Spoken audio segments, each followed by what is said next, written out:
Okay, and we are live here on YouTube and ready to go racing here. We got the NASCAR Xfinity Series on deck. We got 45 laps in stage number 1, 200 laps total, so it'll be a good show. They're talking about it going into the nighttime. I don't know about that. We'll have to wait and see how long this race ends up taking. But right now it's about 3 o'clock local time for them, so I don't know. I think that would mean that this race would have to have some amount of overtime in order for that to be the result. I think it would have to have overtime. And I just don't know if we're going to see overtime. We haven't seen it the last couple of weeks, so when I thought that it was pretty likely that we might.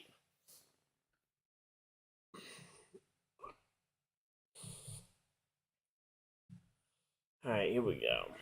Just repositioning the ContenderBoats 300 logo here at the top of the screen, and we're ready to go racing. So, for anyone who is curious, Dale Earnhardt Jr. is in this race. He will be starting this race deep in the pack after a bit of an issue in qualifying, I guess, because he is starting way further back than you would expect, especially considering he was one of the fastest in practice here. Alright, here we go. Let's see. So Dale Earnhardt Jr. is officially starting 23rd on the day. Meanwhile, the other Junior Motorsports cars are 3rd, 8th, 13th, and where's Brandon Jones? Where on earth is it? Where did Brandon Jones qualify? Oh, there he is, 17th. For Brandon Jones. So those are your Junior Motorsports drivers starting lineup. Junior Motorsports having the most cars in this fight, though, could potentially lead to an opportunity for at least one of them to pull off a strategic upset, in addition to obviously the regular.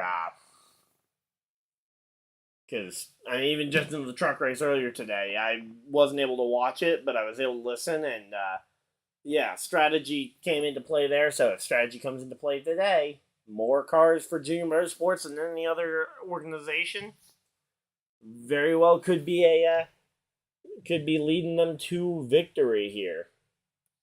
So, I'm going to pull up the list, I'm going to pull up my picks for the race so that I have that at hand. Alright, here we go. So, yeah, I know I got... some of my picks already got busted due to the trucks, but I do have an Xfinity only one here. Allgaier finishing 7th or better. Barry in the top 7. Creed, I think... I don't have confidence in him. He's let me down a couple weeks in a row here after thinking he's going to do good. And he wasn't very good in practice, so... Then you got Austin Hills. I think he can get a top 5 here. And then Riley Herbst riding the momentum from his last week's win. Could very well bounce back here. So, we'll have to wait and see. Of course, let me know who your guys' pre-race picks are. My pick to win the race, though, I think Cole Custer is going to get it done.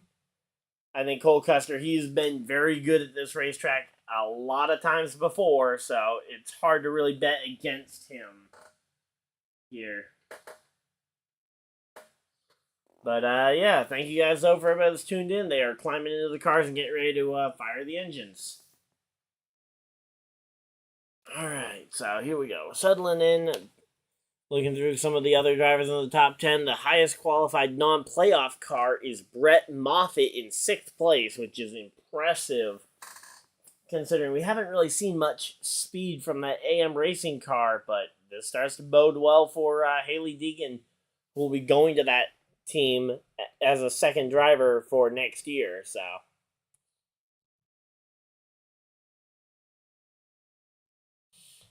you're going to start also putting together the bracket for tonight's Pokemon tournament that I'm helping host. If I do end up streaming it, it'll be over on Twitch, twitch.tv/Ryan Dyer Gaming. Link in the description if you guys want to check that out, but yeah. Here we go, week 5. And they're ready to go racing here. So, engines fire, we're ready to go racing. Let's go. So, yeah, Cole Custer's my pre-race pick. Again, would love to hear some of your guys' opinions on who you guys think.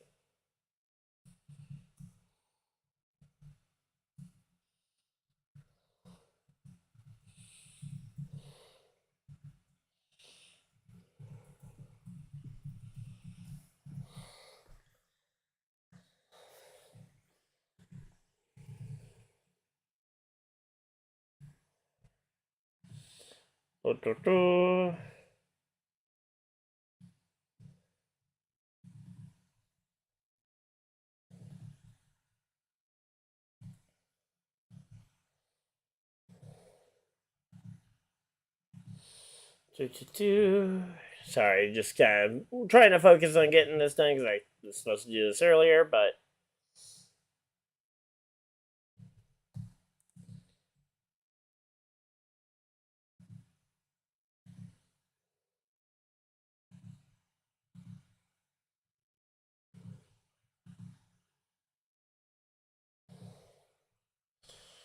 alright, got that done, and okay. So, yeah. Also, for those of you guys who are interested in some of my non-real life racing content, I do have some ideas that I'm throwing around for some potential off-season content.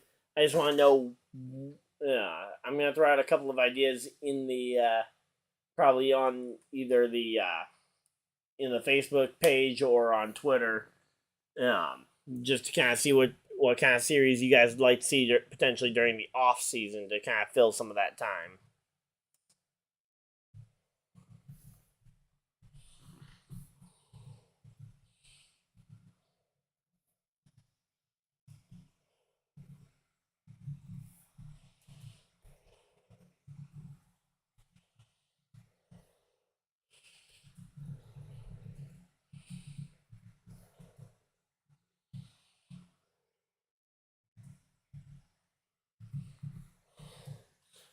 Alright, here we go.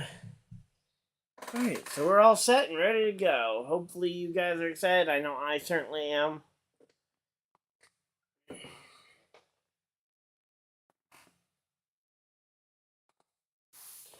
But, yeah, so Cole Custer, John Hunter, even check on the front row. Just kind of looking down through, seeing if there's any other storylines. Joe Graff Jr. in the 19, actually qualifying pretty well there, up into the 11th spot here to start this one off. So that's not bad.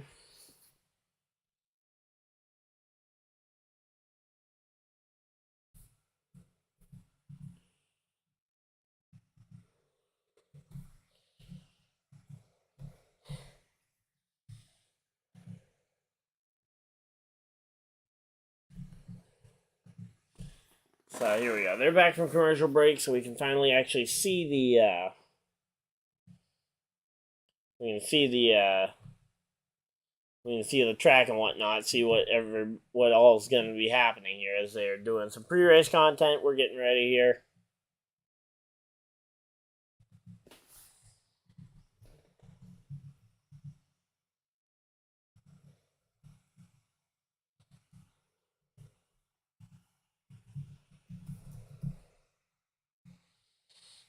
Alright. Here we go. Hey JP, how's it going?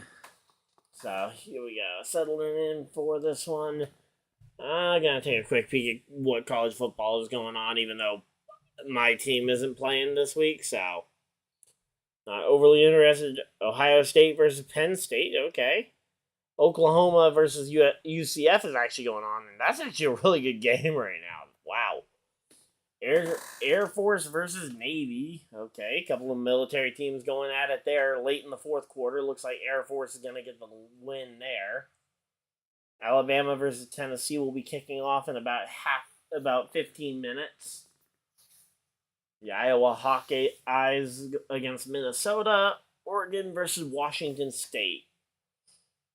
A couple other games, actually. So there's quite a few games coming up.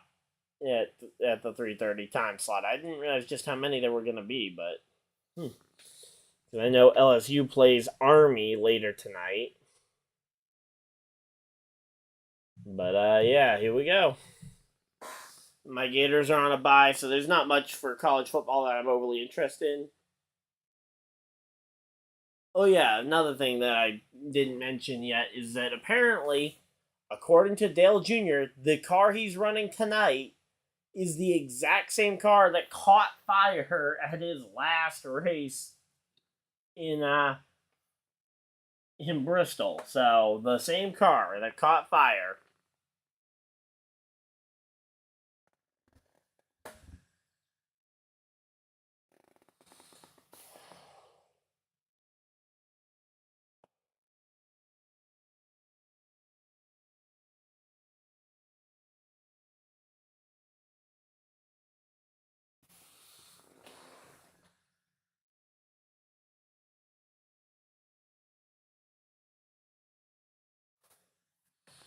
Alright, here we go. So yeah, we're just kind of waiting here. We're going to get settled in and ready for the race. So, Barry starting in 8th. Josh Berry not in the playoffs. So, Barry hopefully going to come home with a good finish here. And they are rolling on track and we're ready to go race. So, let's go. So, we actually have drivers on track pacing right now.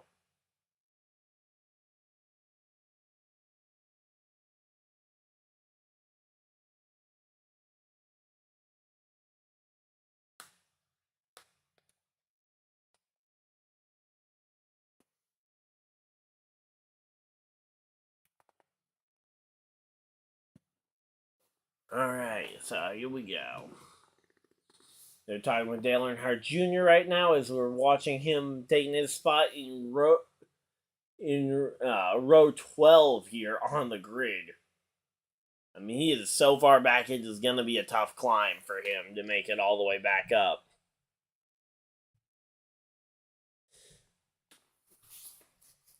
Long run pace, he has it. Ryan Newman actually starting back in 24th as well. Not as good of a car. He's in the MBM 66 car.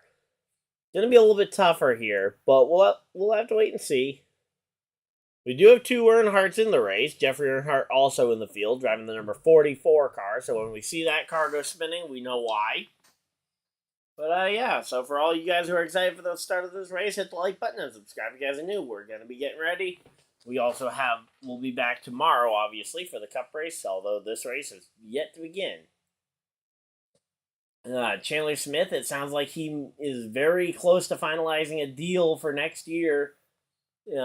Sounds like an announcement might be coming as early as Monday, potentially Monday morning. So, sounds like we could have some exciting news here for the Xfinity Series silly season.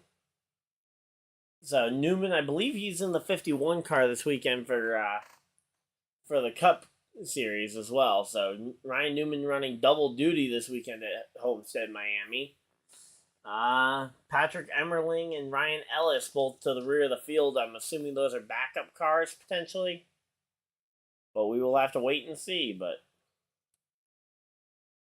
go ahead and see. We got, again, both Stuart Oscar is looking pretty good. Last week, Riley Herbst going out there getting his first ever win. Some good momentum finally going his way for once. Alright, so here we go. I wish the truck race were a Friday night race. It would have just made this weekend feel so nice. But, yeah, no ability to watch trucks today, so. The truck race was pretty good, though. Ben Rhodes able to make it into the Championship 4 on a late strategy call. Let me look at the full truck results, because I don't remember what it ended up being, so. Hocevar ends up beating Zane Smith to the line. Ben Rhodes getting the third position. Fourth was Corey Hyman. Rounding out your top five, it was Grant Enfinger. Bailey Curry with a really strong run in that Nissan Motorsports 41 truck. After that late strategy call there to take the track position here. Stuart Friesen ran pretty well. Crafton able to outduel Nick Sanchez. Nick Sanchez getting a little bit of damage on a pit cycle there, being why he ends up finishing down the grid. And let's see, the Truck Series standings. Let's see if they have the the finalized playoff grid. Yep, there we go. So it'll be Corey Heim, Carson Hocevar, Ben Rhodes, Grant Enfinger fighting for the championship in Miami. Or sorry, in Phoenix. So that'll be a good one. Hopefully we get to see it. So.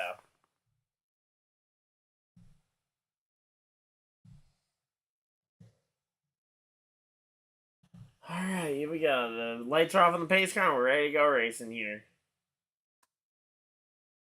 Pace car diving for cover. Leaving the field in the hands of the 00 and John Hunter Nemechek on the inside. Green flag will be flagged. Green, green, green. Green flag flies, and we're racing in Homestead. Racing in Miami. Let's see. Oh, I think that was Brandon Jones popping out to the bottom of the racetrack very early there. Hopefully it wasn't too early. Obviously, restart violation potentially. Always a worry, but not seeing any potential worry there. So here we go. But yeah, right now we got our first lap running, and let's see. 2, 3. I think I even saw a little bit of 4 wide there as they go through turn 2 here. Or sorry, through turn 4 as they came back to the start-finish line. And I gotta get used to seeing all guys in a blue car, because that throws me off. Go ahead and flag the guys I need to have good and bad days for me on my own little grid here, just so I can keep track of exactly where they are throughout the race. But yeah, so far Custer able to jump out to a very early lead. So definitely. All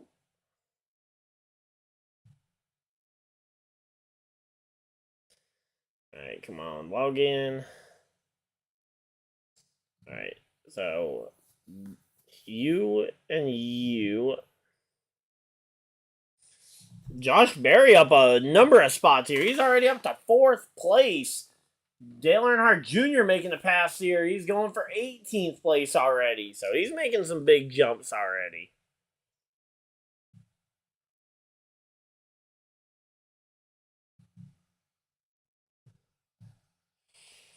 Alright, let's see. Alright, I said Hill. And then I got Custer and Herbst. So, or not Custer, Creed being the other one I want to keep an eye on today. So there we go. There's my 5.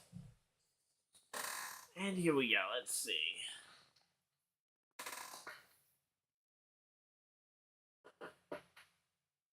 So Dale Jr. working his way through the middle of the field here. Is Kraus in the number 11 just ahead of Dale Jr.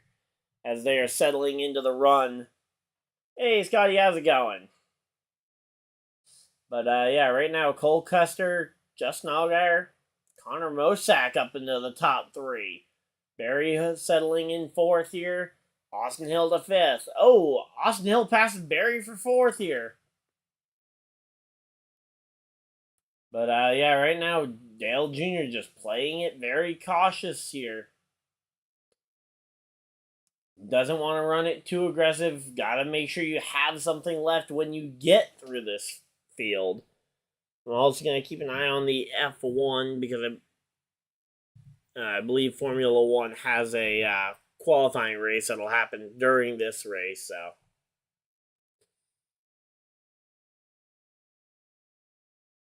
let's see.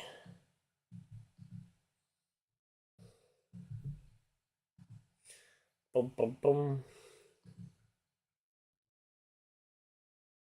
So they got 2 hours until the sprint race for the F1 guys. So about 2 hours. We'll have to wait and see where that puts us in terms of this race.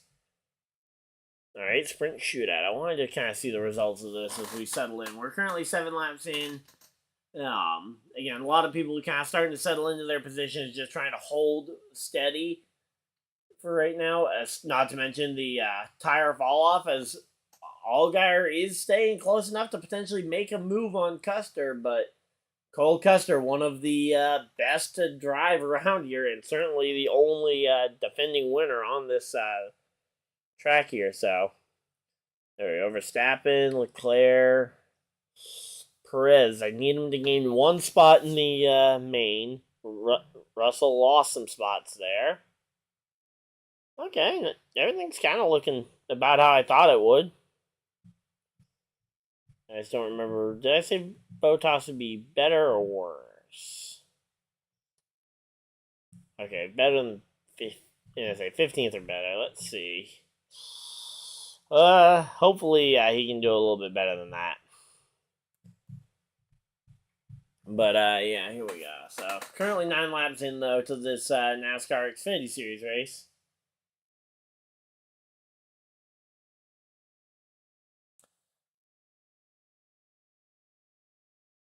But yeah, here we go. Settling in, we got Austin Hill, Josh Berry. Again, those two being some of the ones I'm keeping my eye on have settled in there.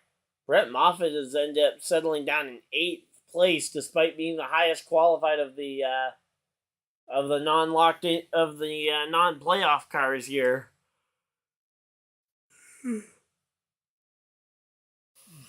So we know at least 2 drivers from the NASCAR Xfinity Series are going to get in on points no matter what happens in terms of wins. So those 2 spots we know because there's only 3 races in the round. There's only 2 races left in the round.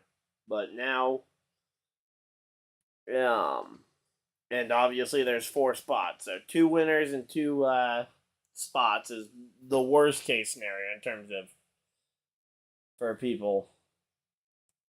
But yeah, we're working our way through. Battle for the lead starting to stretch out here. Cole Custer starting to get a little bit of a lead.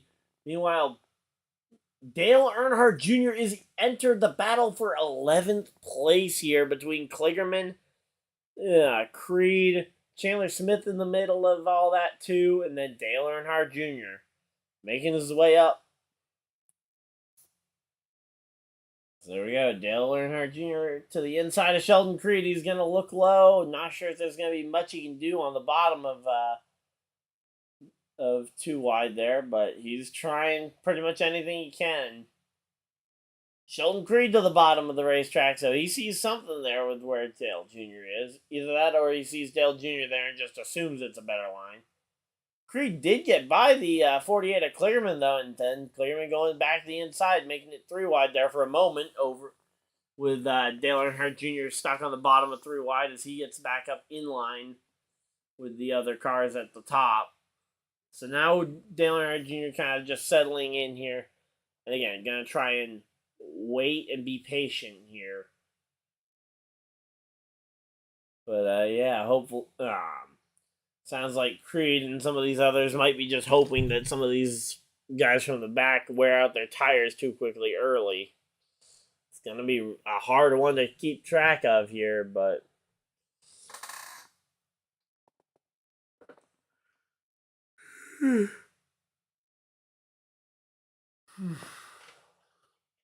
So John Hunter Nemechek making it back to the inside here on the 7. Going to try and take 2nd place back away from the 7 of Allgaier here.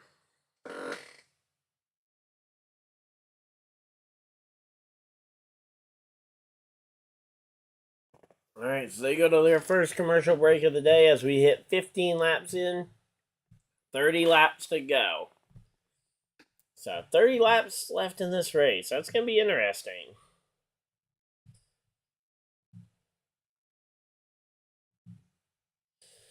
Alright, let's see. Can't pick anything for college football because I'm in Maine. And NFL doesn't happen until tomorrow, so. And I say, Dale Jr., he's looked good in his couple of starts he's had this year. But yeah, so far Dale Jr. currently sitting in 15th, but he could be much higher if he just gets 1 or 2 good runs here, because he has been fast and threatening to pass Sheldon Creed in 12th. So, Unfortunately, it feels like there's just all the action currently is happening just outside that top 10. Riley Herbstone making the pass on Brett Moffitt for 8th, moving himself up to the second best car that is not a playoff car here. So, second best non-playoff car. Let's see it.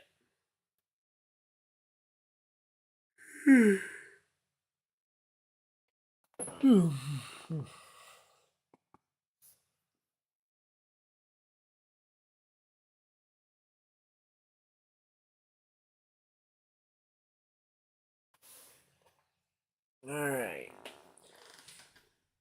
So Nemechek up to second. Allgaier back to third here. Those three having a massive lead on fourth place. So they got time to kind of play around and see what happens here.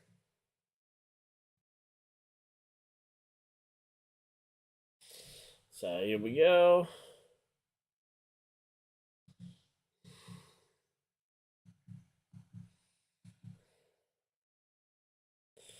Alright, here we go. Let's see.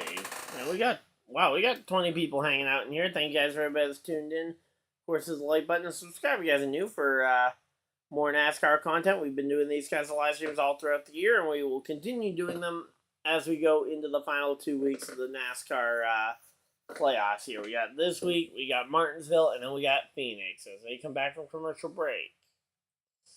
And yeah, here we go.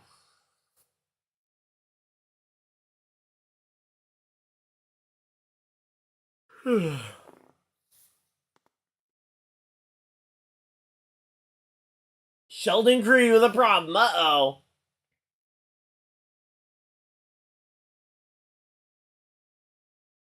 Something came out of the rear end of the two. That's not good.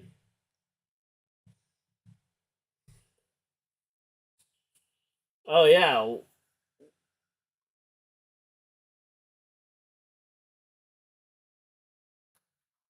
Say, yeah, you're pretty far into this run if it's a new issue. So something had to have shaken loose or something on that run. But yeah, so we will have to wait and see on that one.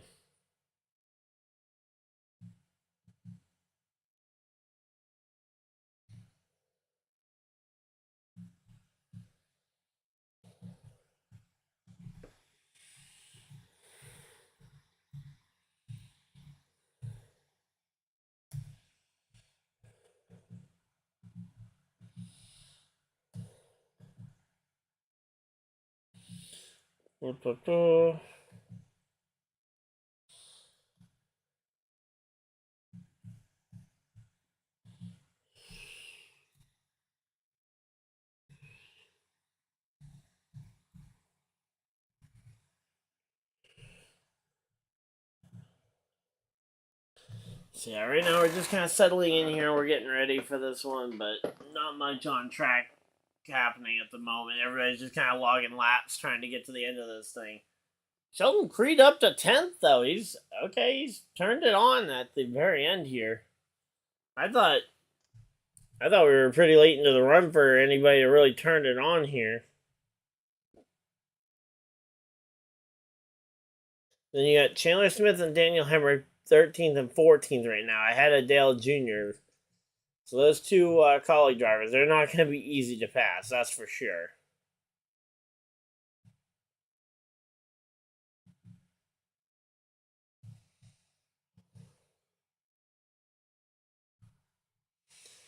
Alright, here we go.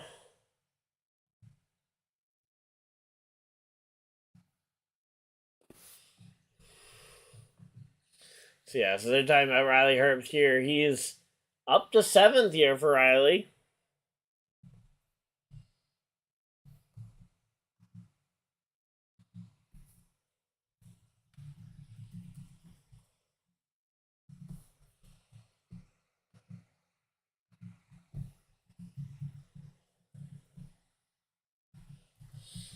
Alright, here we go.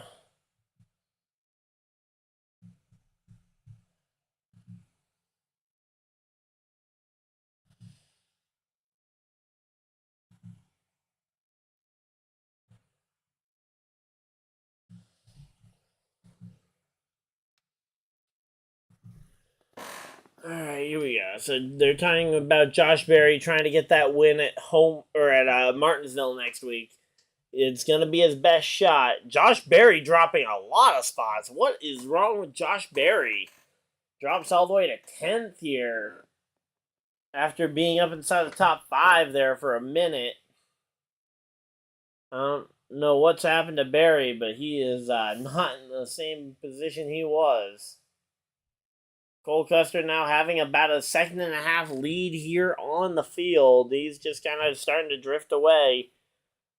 Third place, about 3.5 back. Then Austin Hill another 2 seconds behind Justin Allgaier for third.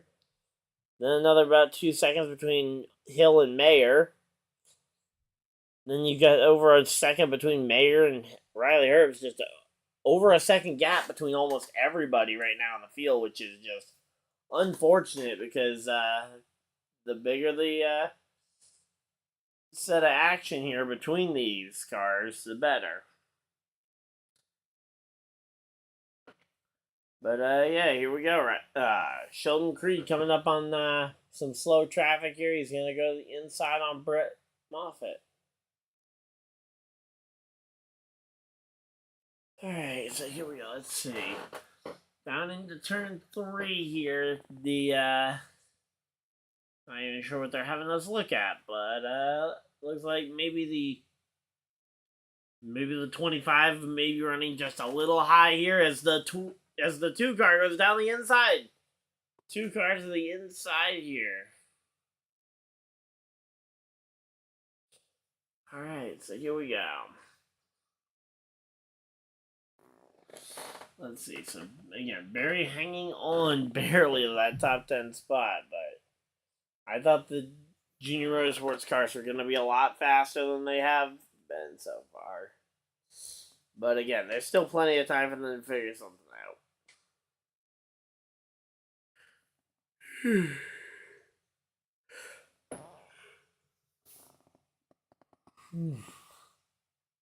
And there we go. Sheldon Creed makes the pass on Sammy Smith. So Creed's starting to make some moves here for the spot inside the top 10.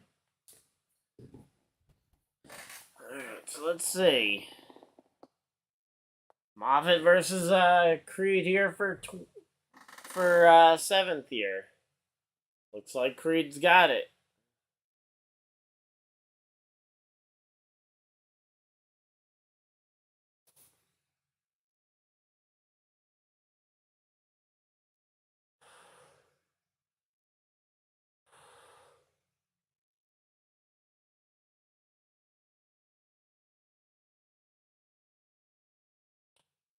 Alright, here we go. Let's see.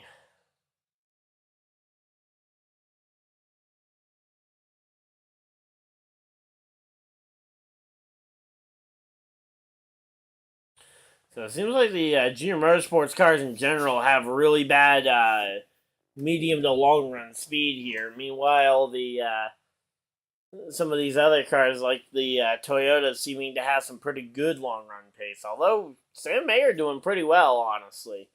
Up into 5th place here for Mayer. Sheldon Creed up to 7th here over Moffitt.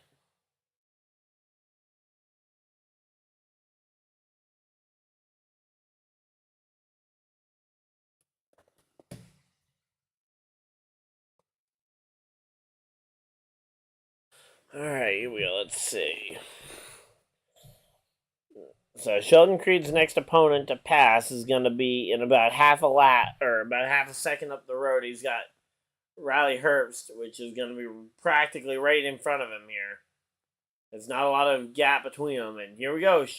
Cole Custer coming up to lap the first car of the day here for him. That looks to be Jordan Anderson Racing number 27. Is that the first official car lap down? No, Newman, Patrick Emmerling, CJ McLaughlin all have gone a lap down. Leland Honeyman and Blaine Perkins all able to go a lap down before Jeb Burton and the 22 team. But yeah, Barry continuing to slip though further and further. Meanwhile, Dale Jr.'s gotten by him now.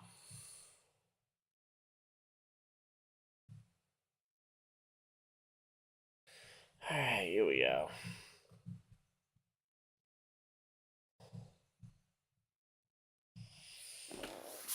so we're settling in here and we're getting ready.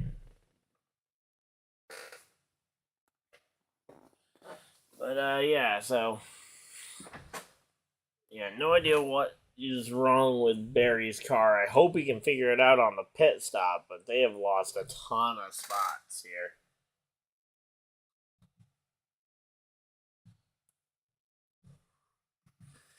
Alright. Sheldon Creed makes the pass on Riley Herbst there for 6th.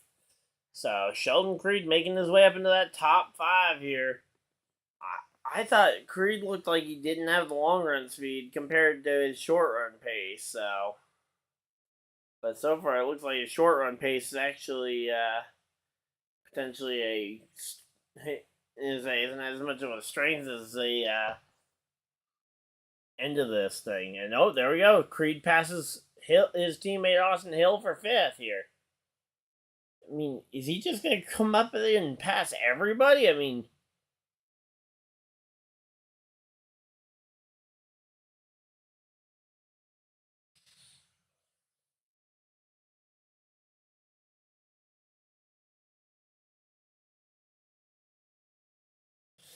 Alright, here we go. Let's see.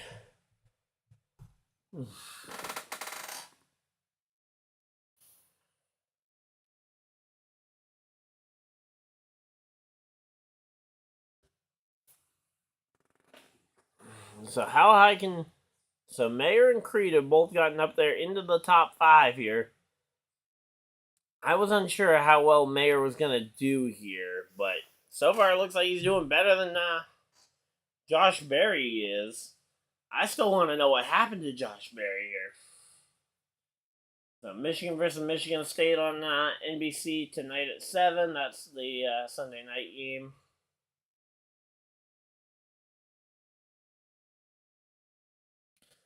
Alright, here we go, man. So yeah, right now Cole Custer putting a bit of a drubbing here on the field as we get ready to take 10 laps to go. Make that 9 to go. 9 laps to go here for Cole Custer here over John Hunter Nemechek, currently holding on to a 1.1 second lead over Nemechek. Not a lot of breathing room. Oh! Mayer and Creed making a little bit of contact there as Creed starts to slide further back. He's now in the clutches of the number 19.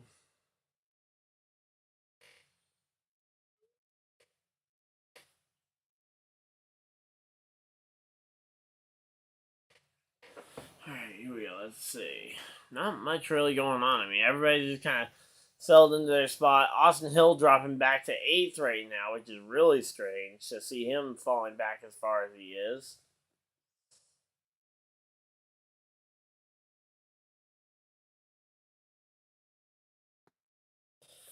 Alright, here we go. Let's see.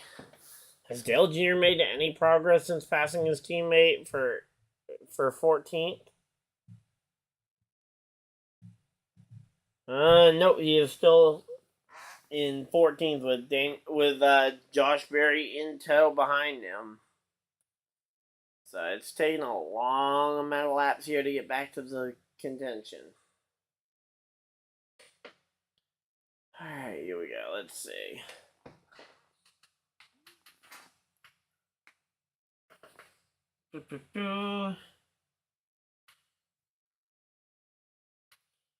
So right now the one car here of Josh Berry the one car of Mayer, I mean, has got to be careful because he knows one small slip up and he could be falling back as far as the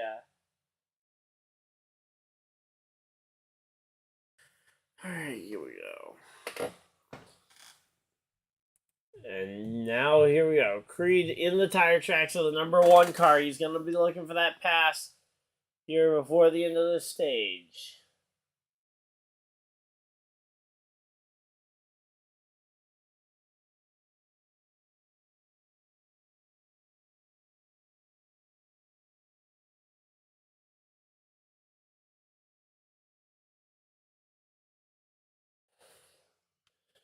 Oh man, here we go. Alright, it is under a second lead here between Nemechek and Custer, but man, there's just not a lot going on here early on.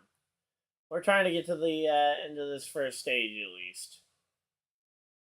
There we go, they're now putting the lap on different, right?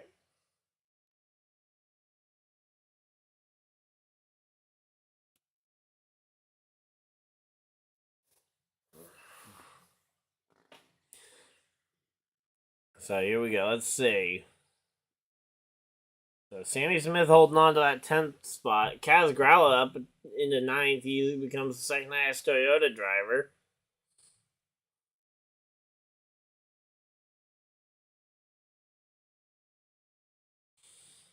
Alright, here we go. Let's see it. Oh, CJ McLaughlin up in smoke here. The number 28 car. Not sure what the issue is, but he looks to be done for the day. Meanwhile, Justin Allgaier has Sam Mayer to the right. Alright, here we go.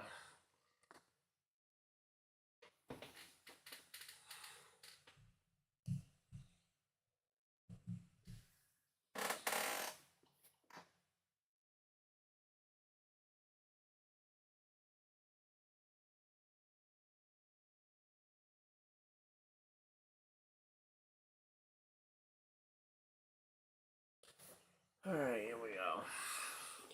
There's just not much going on track right now. I wish I could say that, oh yeah, this is one of the more interesting races, but yeah, no, Custer's just kind of settled in the lead, and he's just kind of managing the lead right now.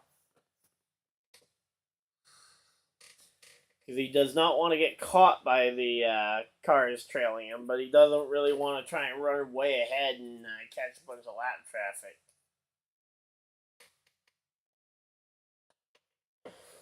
Alright, here we go.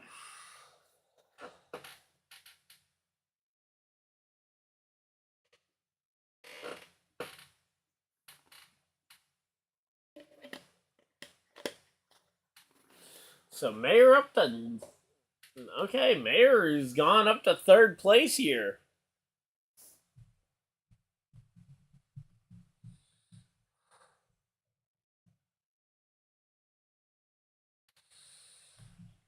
Alright, here we go. Let's see. There we go. Allgaier trying to battle with Creed here for 4th. Creed trying to take it. Allgaier trying to hold on to 4th as best he can here. Let's see. Right around the outside. He goes to number 20. Alright, here we go. Uh-oh, here we go. Final lap of stage number 1. Final lap of stage number 1 here. Cole Custer looking like he's going to cruise to an easy, dominant stage 1 victory here.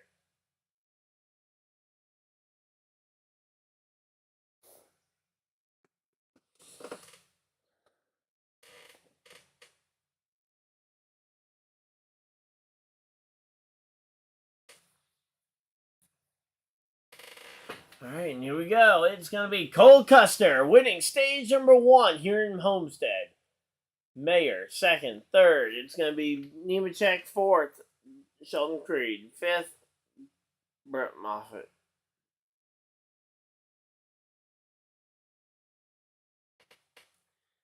Alright, here we go. So everybody's kind of cycling through here. So it comes down Custer, Mayer, Nemechek, Creed, Moffitt, the top 5.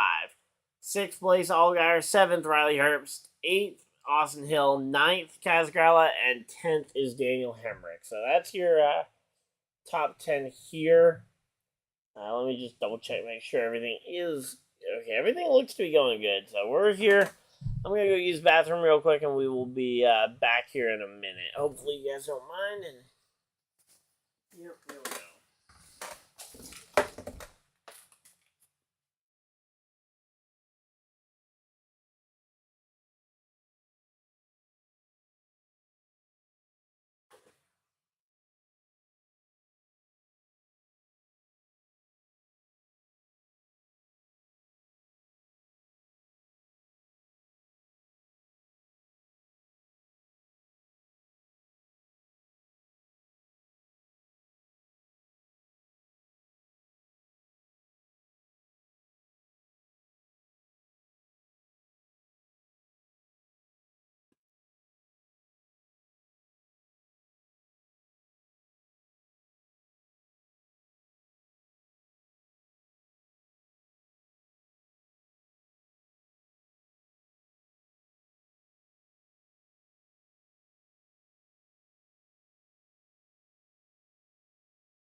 Alright, here we go. Settling in here. We are ready. Stage 1 is over and in the books. Cole Custer getting the dominant stage win. He's led every lap on the day so far.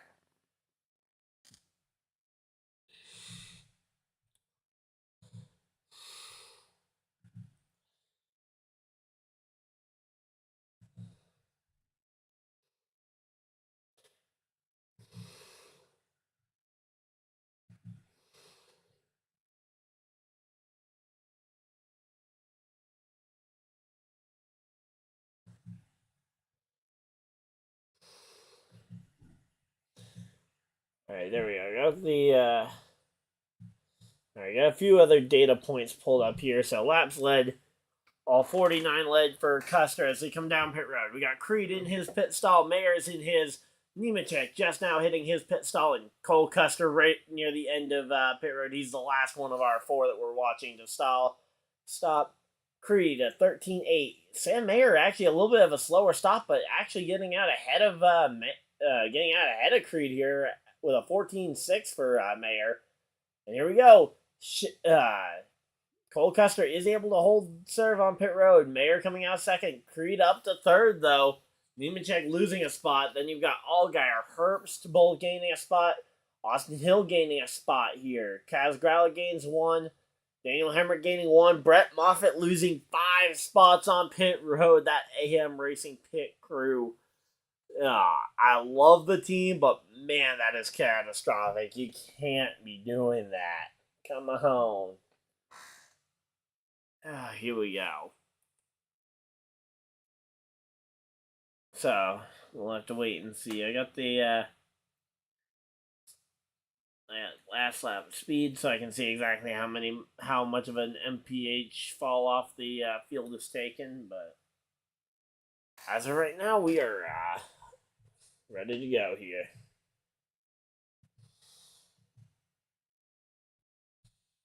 Go ahead and refresh this, see if any of the truck picks have solidified yet.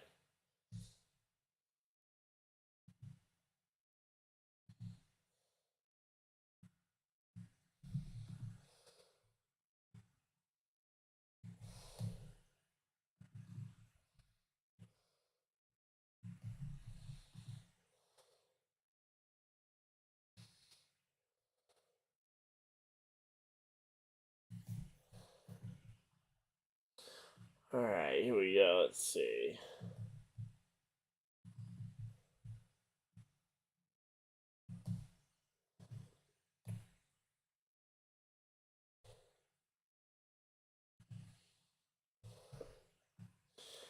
Alright, so there we go. That's the group matchups there.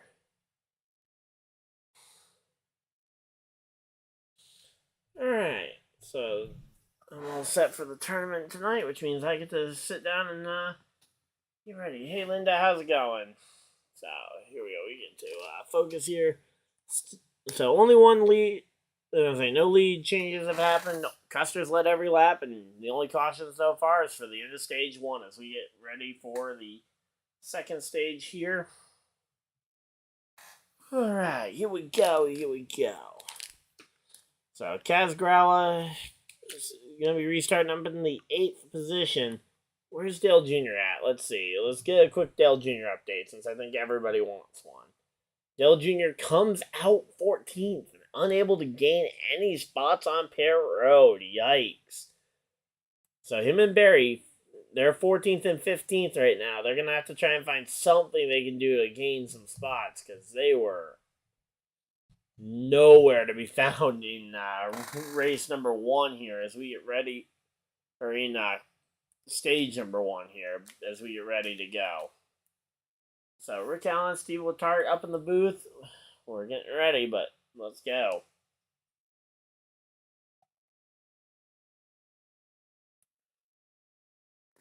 Here we go.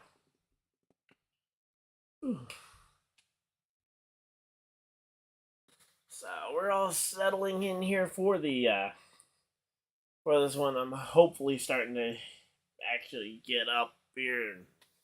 Let's see. Again, I did not expect Creed to be half as good as he is right now.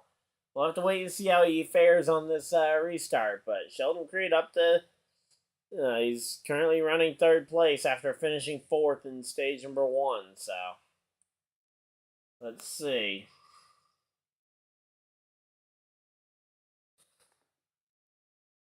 So three non-playoff guys, or 4 non-playoff guys earning points in that stage. So, as I say, definitely leaves some room to be desired here.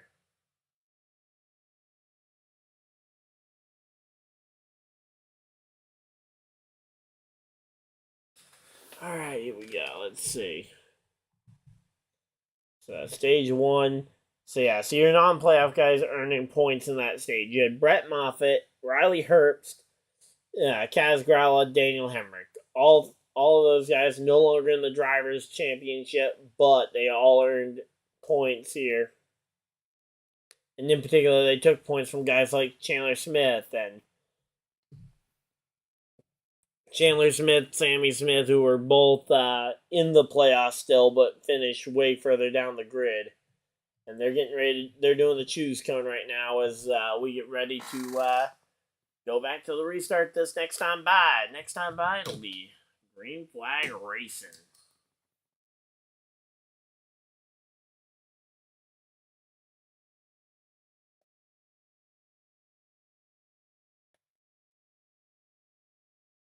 All right, here we go.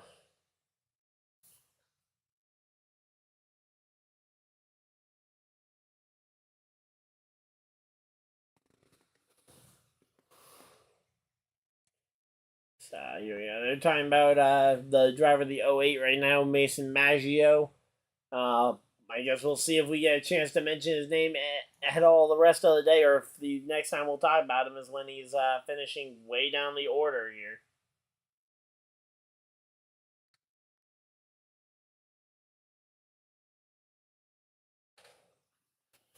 But here we go. Custer Mayer coming down the as they take the green flag. Green. Mayer on the inside. You got Custer on the outside. Creed starting to fall back in that outside line. I don't know if he's backing up looking for a push, but if he's waiting for a push, it doesn't appear to be coming here. As Creed starting to fall back a little further here. Custer and Mayer starting to fight it out. Are we going to see our first official lead change? Mayer has the lead right now. Can Custer get it back by the line, though? Because if Custer can get it back in the line, it's no! Sam Mayer leads at the line. Sam Mayer leads it, taking the first lap away from... so that makes for the first official lead change here as Custer slides back up in front of Sam Mayer. And this could be our second lead change of the day in back-to-back laps here. But Mayer looking at that inside, he's going to try and slide up in front of Custer. So far, though, that top line seeming to be the proficient one here as they get ready to go.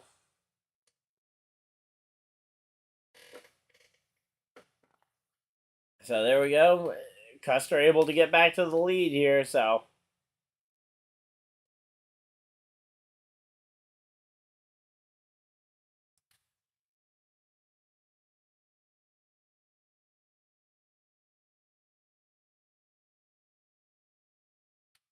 So here we go. Everybody's just kind of settling in here. You've had Custer and Mayer both swapped the lead now, and Custer's back out in front. You got Allgaier out there. Sheldon Creed starting to fall back, but I kind of need him a little further back here. And Berry starting to climb. So Josh Berry might have found... I don't know what was off with Josh Berry in that second half of that run, but... whatever it was, he is starting to figure it out because he's up to 10th place at the line last time by. So he's starting to climb his way back up here. So we'll have to wait and see. Still no sign of Dale Jr. in the top 13. So we'll have to wait and see here. Dale Jr. was 13th at the stage end. Let's see. Dale Jr. is currently sitting in 14th place. So... seems like he may have stalled out here for now as Josh Berry goes up to 9th now. So Josh Berry up to 9th here. I need him top 7. And I need Creed to fall back a few. Other than that, though, everybody else I've picked is actually doing about what I expected him to do.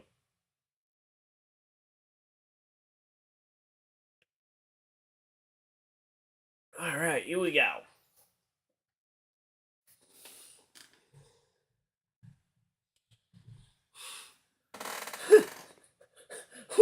This has got to be one of my favorite ways to describe a race car. Sam Mayer talking about it like when you throw a toy for your pet and they start just kind of sputtering on the hardwood floor.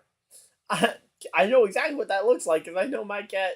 He usually takes like 2-3 pushes to actually get going, and then he'll way overslide his actual destination when he gets going.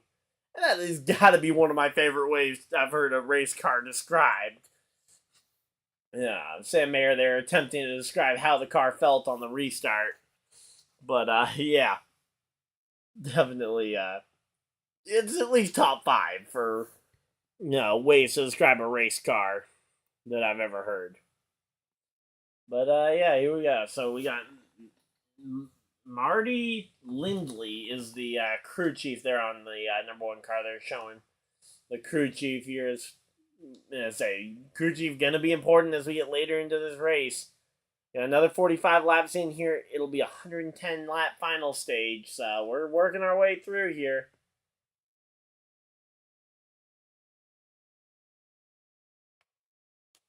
And we're continuing to talk about this way of talking it. Hey, you know what? I am all for it. Let's talk about dogs sliding on hardwood floors.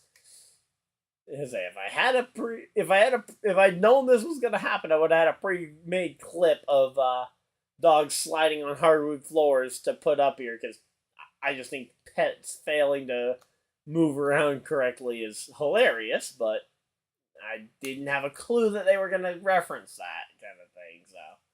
Unfortunately, no funny dog clip of of dogs slipping and sliding all over the place.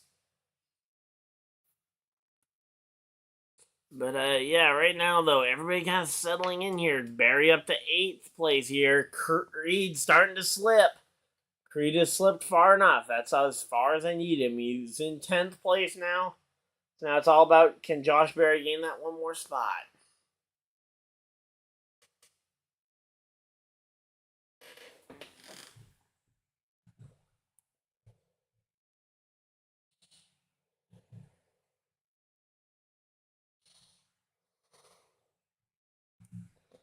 So here we go. Let's see. Time left between. Okay, so still an hour and 55 minutes till the sprint race. So the sprint race going to be happening at.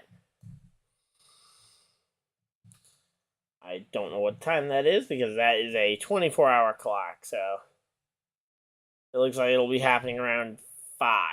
It looks like for the sprint race. Not sure if we'll be able to get the lap by lap.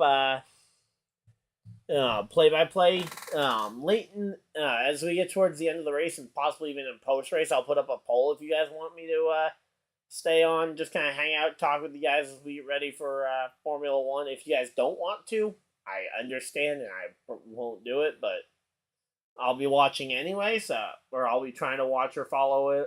So, yep. But we'll have to wait and see, but hopefully you guys are enjoying it. Let's see.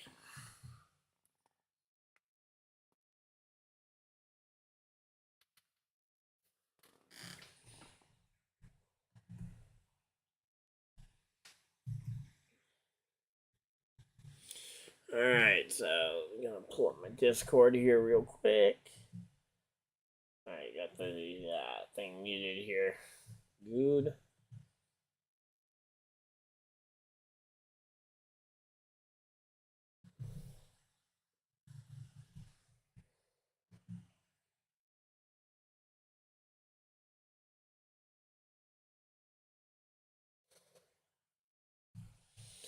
Alright, so here we go. We're getting settled in. Looks like we might have a new guy joining in on the tournament tonight. So I'm going to go ahead and just pencil his name in here.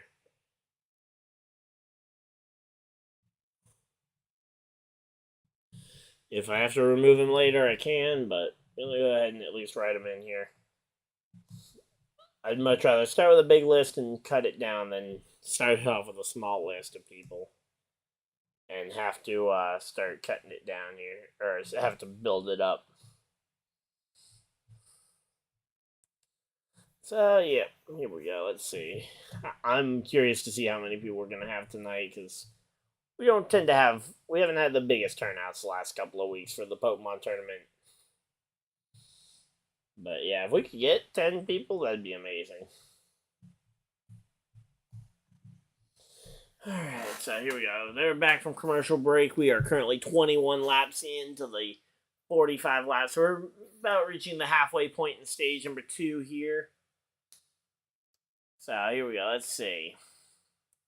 Riley Herbst has made his way to 5th. He's doing amazing today. Yeah, he's been doing amazing, honestly, the last 2 weeks. He's been very good. I am going to flag Dale Jr. Even though I don't have him for picks, I just want to keep an eye on where he is without having to keep scrolling. Oh, we got a caution flag. Caution flies. Uh-oh, what's the caution for? It is Chandler. What's the caution for? Oh, the Mike Harmon racing car, the number 54 Dawson Cram, has gone around and is at the bottom of one of the corners, and there's a wheel. A runaway wheel here. Not sure if the wheel was loose or if it broke off. We'll have to wait and see for an official report on that one. But yeah, the wheel has gotten away from Dawson Cram. And in the Xfinity series, that's especially weird because that's a 5 lug nut wheel. That means they either didn't get any, maybe 1 or 2 lug nuts to get this far into the stage without a problem, but I mean, that is really bad if you couldn't get a wheel tight enough to survive. It might not have been at all comfortable, but here we go. So the caution flag flying here. If you need stage points here, all right. Let me pull up the standings real quick.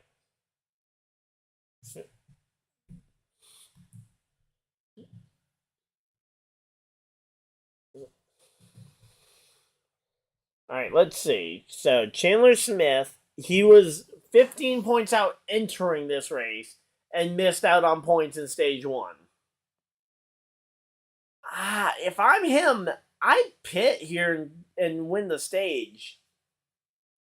Like, losing the set of tires is a bummer, but honestly, I mean, hey, it's not a bad idea, especially since you missed out on points. Sam Mayer, who's also below the cut line, he doesn't really. I mean, he's already behind the 8, or he's already got good. He's got a good car. He can just kind of go with whatever the leaders do, and not worry about it. Now, if the leaders come to pit road, I think if you're Chandler Smith, you do whatever the leader does in here.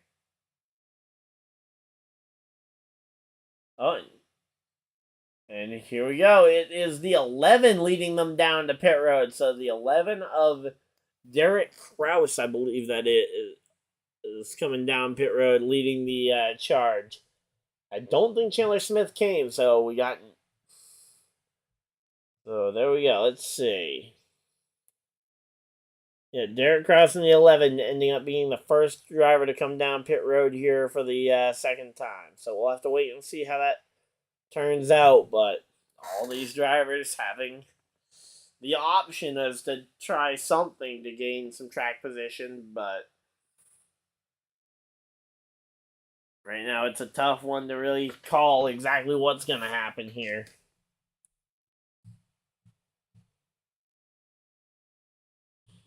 But yeah, here we go.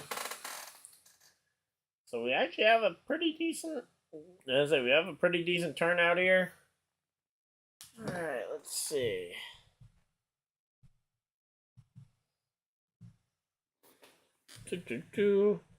So we are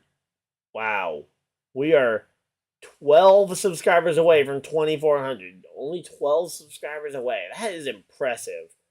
We've been growing so much over the last little while, and it's just been going up and up. And I thank you guys all for that, because we would not be growing nearly as much without you guys. So thank you guys for everybody that's tuned in. whether this is your first live stream that you've tuned into or your 100th live stream that you've tuned into on this channel. Here we go. So, yeah, we've been doing a lot of these streams, and I'm hoping to bring even more consistent streams to you guys next year as well. I don't know what I'm going to end up doing in terms of race attendance next year. We'll have to wait and see, because I'm going to be moving at some point in the next year, so that's going to be a big determining factor as to what I can do. I'd like to make at least one somewhat big travel trip. You know what? Let's pull up the 2024 NASCAR schedule and just kind of look at what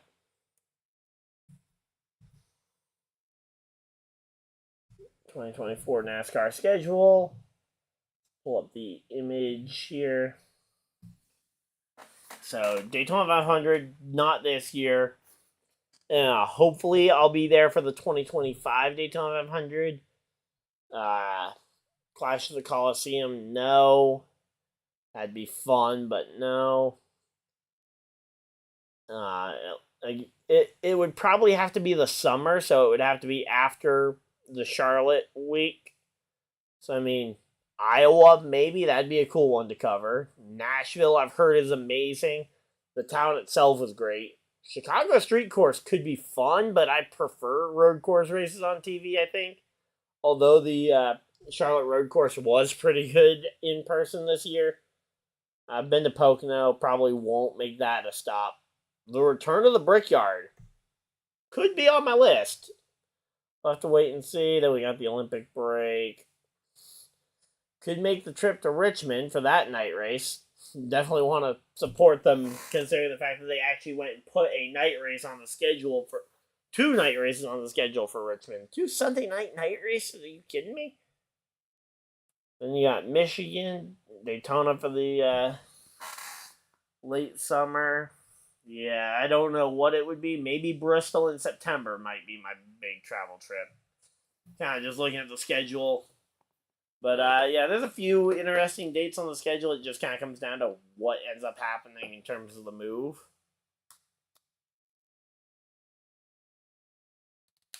Alright, here we go. We're getting ready for the restart. They're going to be on older tires here. So they just went and talked to Dale Jr. We got Cole Custer and Justin Allgaier at the top 2 spots here. Pace car will be leaving the field in the hands of Cole Custer. Cole Custer will get the opportunity to stop this one here. So here we go, getting ready to throw that green flag. Pace car. Where's Pace car at?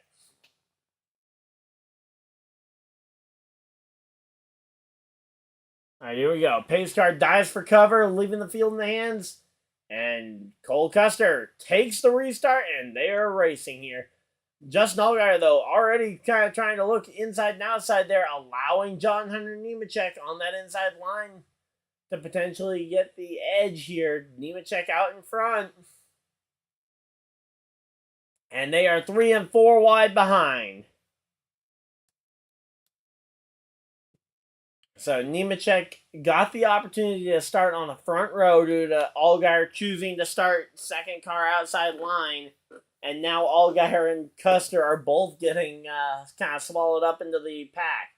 Now, granted, Custer is fighting with Mayer for second right now. Meanwhile, Allgaier's fallen all the way back to 5th place so far, as he's falling in behind the 48 at Kligerman here. We got 17 laps to go in stage number 2 here. It's a tight race here for this one. I don't know who's going to end up getting this one here. Yeah, we'll have to wait and see on this one. But Allgaier looking to the inside. He's going to try and make the pass here on the 48. But, yeah, right now, though, looking like a big lead here.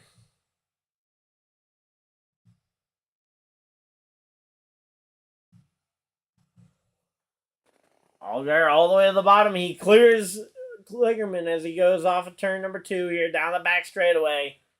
16 laps to go in this stage, and Allgaier has made his way to 4th here. Can he get any higher than that? because we're on old tires right now. Kligerman holding on to 5th here. He's starting in the 10th position. Kligerman did not make the next round of the playoffs after we watched him in... okay, Derek Kraus. Oh, here we go. Derek Kraus is up to 5th here. He's looking for 4th here. Derek Kraus going to be looking for his... I believe this is going to be his first career stage win in the NASCAR Xfinity Series. He got his brand new fresh tires. I thought he might hang back and try and wait. I mean, that'd be a long time to kind of wait and try not to do much. Dale Earnhardt Jr. losing some time here because he chose not to take some tires. But, yeah, right now, Derek Kraus has caught the 3rd place car of Sam Mayer. Looking to the inside. Sam Mayer on the outside. And Derek Kraus getting a 2-for-1 deal at Kmart as he goes to the inside. And he clears Custer and Mayer in one corner there. So, there we go. The 2-for-1 deal there. Gotta love it.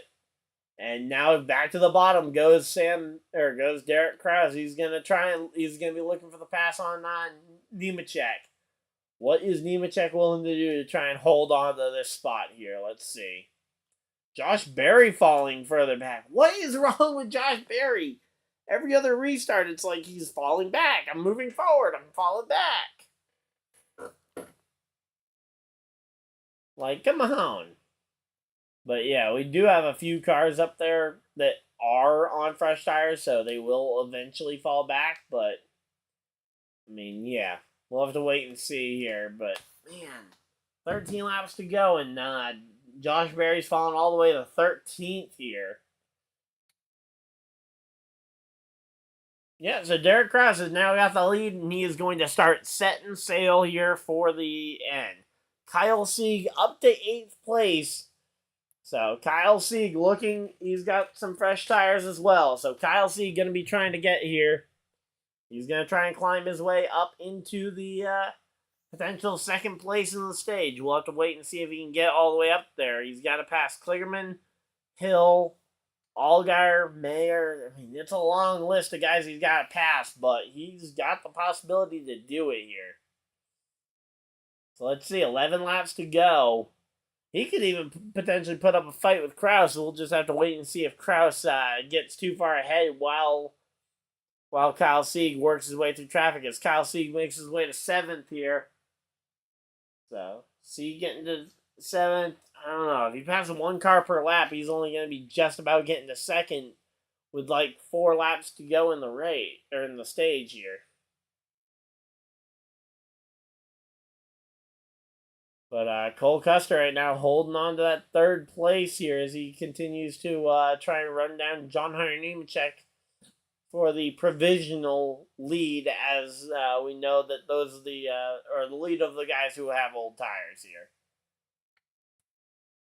And oh yeah, there we go. Parker Retzloff gets into the fence there just a little bit, and he drops a long way here.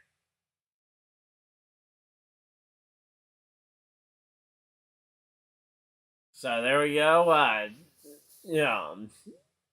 So Sheldon Creed running into the back of Dale Jr. as Dale Jr. pulled up in front of him on the back straightaway here.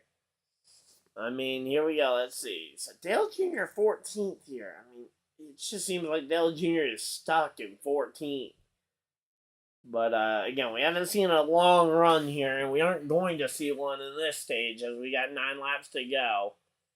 But yeah. We'll have to wait and see what we potentially see when we get green flag stops in the final stage.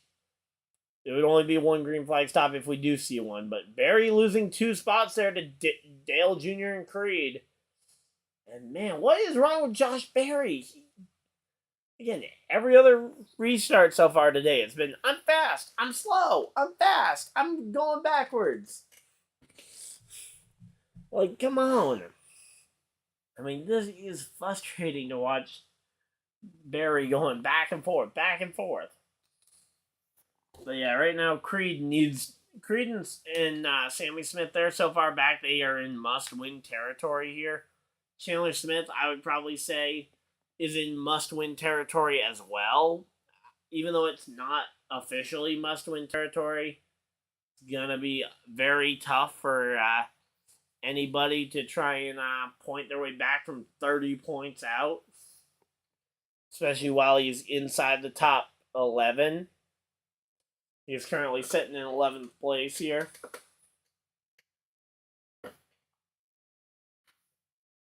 So here we go. I'm going to go ahead and wipe my glasses down. But yeah, right now, Kyle Sieg has made his way to 5th place here with the fresh set of tires. I just don't know if there's going to be enough time for him to get all the way to the lead here. He's probably going to get 2nd, but I just don't know about if he's going to get beyond 2nd place here.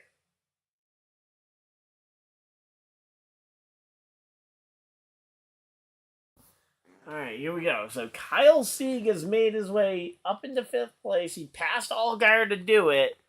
And now he sets sail for Mayer, Custer, and Nemechek. But he is 5 seconds back of Derek Kraus. And that, plus having to pass cars, he just isn't going to do it. Not without Kraus getting wrecked here. And here we go. Kligerman battling it out with Austin Hill here for, what spot is that? That's for 8th. Or for 7th and 8th there. So, Austin Hill versus Parker Kligerman here fighting it out. We'll have to wait and see which one comes out on top, although I think it's not going to make a massive difference here. And let's see, there we go. The 98 right to the back bumper of Austin Hill here.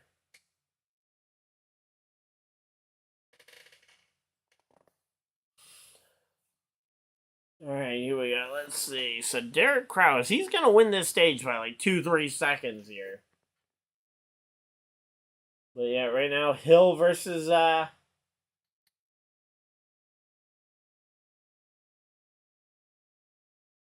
So, yeah, we're just kind of waiting to see what we're going to see here. 4 laps to go here in stage number 2. Derek Kraus and Kyle Sieg both have newer tires. Kyle Sieg got passed by Justin Allgaier despite the fresher rubber. I mean, that's impressive on Allgaier's front to be able to go and pass a car on fresh rubber. But, yeah, here we go.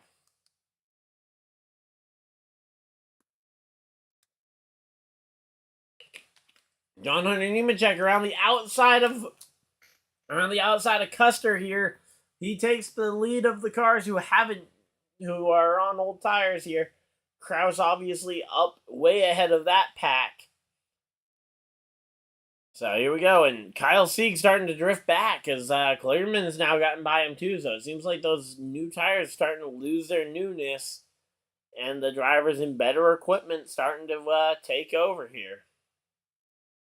But yeah, right now though, the lap car of Leland Honeyman there in the 45. Yeah. Riley Herbst going to the extreme top of the racetrack. You got Austin Hill looking in the middle. You got guys looking pretty much all over the place. Honeyman trying to go up the top of the racetrack, trying to put a big block here. And there we go. The 98 gets by him. We're going to have to wait and see what the 21 can do, what the rest of them can do here. But, man, this is going to be a tough one. And you've got a battle for the free pass right in the middle of that between Honeyman and I believe they said Ryan Ellis is in the fight for the free pass here. Yeah, Leland Honeyman in the 45 and Ryan Ellis in the 43 are both fighting it out for the free pass right in the middle of this battle for position between playoff drivers here in the stage. So, Derek Kraus going to win his first ever stage by a long margin. Derek Kraus, stage 2 winner here. Then you've got Nemechek, Custer, Sam Mayer. Then you got Allgaier coming home, P5. 6th is Kligerman. 7th, Kyle Sieg. 8th, Riley Herbst, the 21 of Austin Hill coming home 9th. And running at your top 10, it is the number 10 of Daniel Hemrick. So, that is a very good end of the stage. And hey, you know what? We got a new stage winner there. Derek Kraus. He's never won a stage before, and what a way for him to win his first one. Alternate strategy. We'll have to wait and see if the alternate strategy can prove useful any other time other than stage 2. But It'll come down to how many sets of tires we have left. So, best count I've got so far is that we've got we've got most of the fields used, I believe, 2 sets of tires, and they're about to use a third one. And I believe they were given 4 sets total, so they have one. Most of them will have 1 set of tires left after this. And that 1 set of tires, I believe, will be what they use to try and keep this one going here. But, yeah, right now, though, Creed in 14th and Barry down in 18th. Why, Josh? What happened to him? Yeah, so there we go. Sanchez, 17th, yep. And, yeah, Sanchez and Eckes both doing way worse than I anticipated.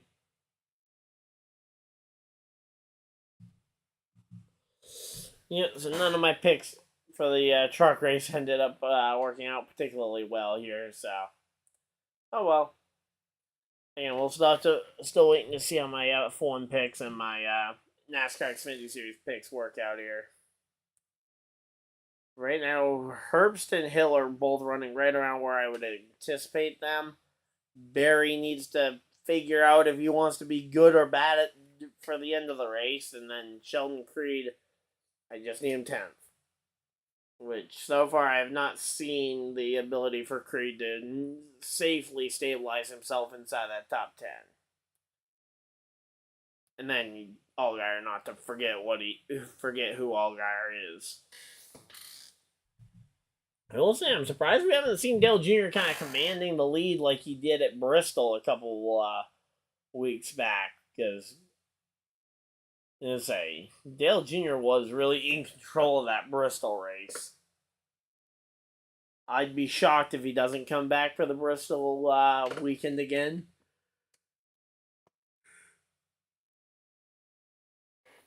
Alright, so Eagles-Dolphins. That should be a pretty good game. One of the better games of the week. My Colts are playing the Browns. That's going to be a fun game, and that's a 1 o'clock time slot game, so I won't get a chance to see much of it. But here we go. They pull down pit road, and we're getting ready to see here. So let's see. We got Custer. So they're following along with the with 2nd through 4th, the top 4 guys who came to pit road here.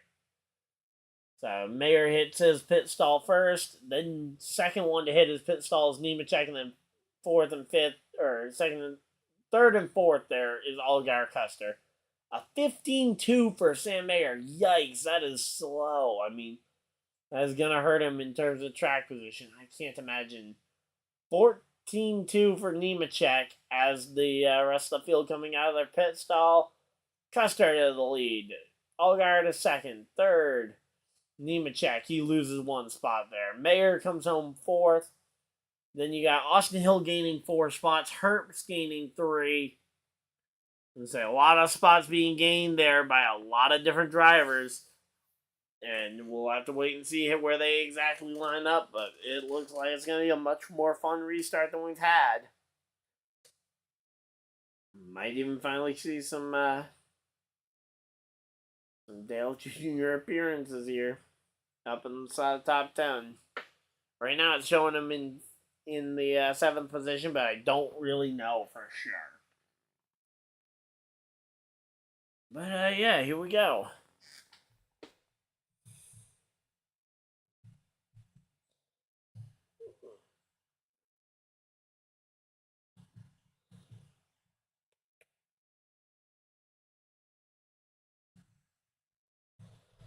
Alright, here we go.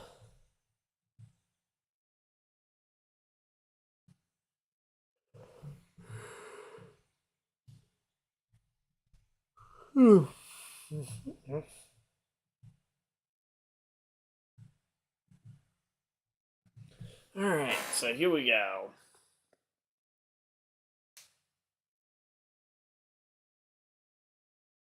So it looks like the guys who took the tires there near the end of the stage, they opted to come and pit again as well. So gonna take a quick peek at the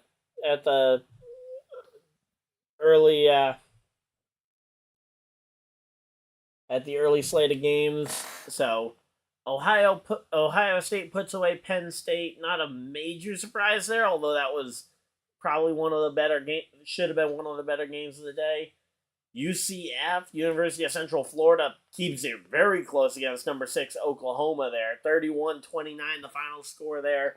No overtime required in that game, but man, it was close. Air Force put away the Navy 17-6. Tennessee currently leads Alabama 13-0 here.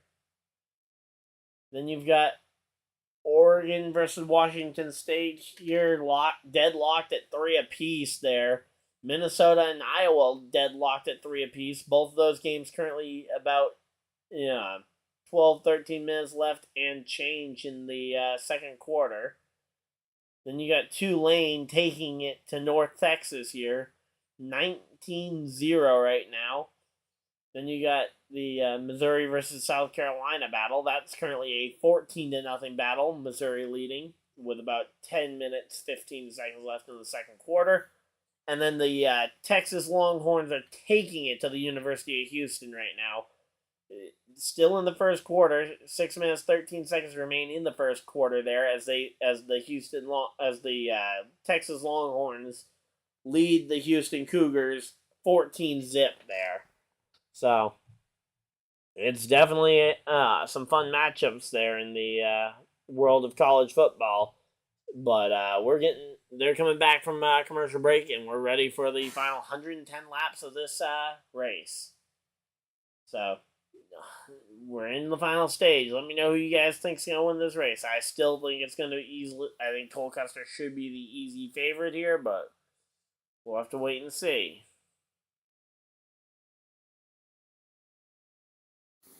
So starting to settle out. So Creed settles it out. What happened to Barry? Did Barry have a speeding penalty? Come on.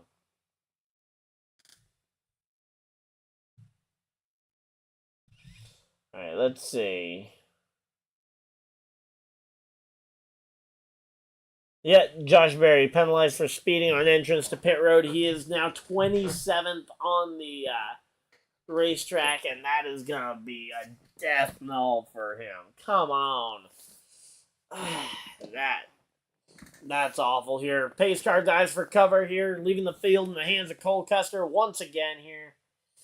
And green flags out. We're racing once again in Miami. Allgaier looking to the inside. He's going to try and take the lead. We're going to have to wait and see if he can hold on to it. But right now it's looking like a very possible option here. And let's see. Oh, we got a wreck in the back. The 16 gets into somebody. Not sure who that Ford was that he piled up. But hey, you know what? Maybe Josh Berry caught a very lucky break by being at the back versus being right in the middle of that hornet's nest. I mean, let's see. It's Brett Moffitt. Oh, come on! No! Brett Moffitt, the best qualified of the non-playoff cars, and he's the Ford that got nailed. No, come on. We didn't have to do that to Moffitt. Please, come on. Good thing is we know he's going to be back in that car next year with a competitive teammate, but man, just a bummer to see that happen on a day that was going well here. So Nina Jones kind of, okay, let's see. Here's a good replay here.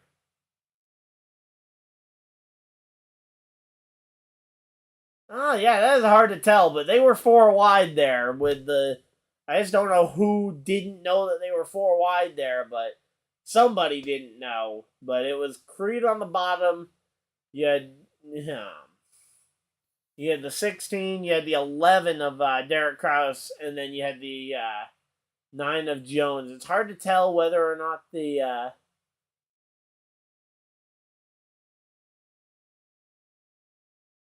Okay, so The 11 pushed into the 9. The 9 went and pushed him back, and I guess the 9 didn't know that they were 4 wide there, because pushing him back led to him going down across the 16, which led to the spin out. So, again, hopefully it was unintentional, but man, that's a bummer for a playoff car there that could have potentially gone up here and won the race. But, yep, now, let's say, Chandler Smith's run at Colleague is pretty much over, because he, again, we think he's going to be going to Joe Gibbs Racing potentially next year. We'll have to wait and see again for official confirmation there, but it sounds like that's what's going to happen. So, one of his last 3 races with this team, and it's not going that well. So, curious to see how that team gels at Martinsville to try and make the championship 4 on a probable must-win if they can't get the thing clear before another incident. But here we go. So yeah, right now Chandler Smith falling almost 40, 50 points below the cut line. That is just heartbreaking to watch. But yeah, here we go. Alright, let's see what we got here. So, Josh Berry in 25th place as he gets ready for the restart. Missouri goes up 21-0 over South Carolina. Tulane goes and puts up another few points there, going up 20-0 over North Texas. But no other major updates in the college football sphere. There's nothing happening on the Formula One side yet. Honestly, the Formula One thing might happen before we even get really into this final stage.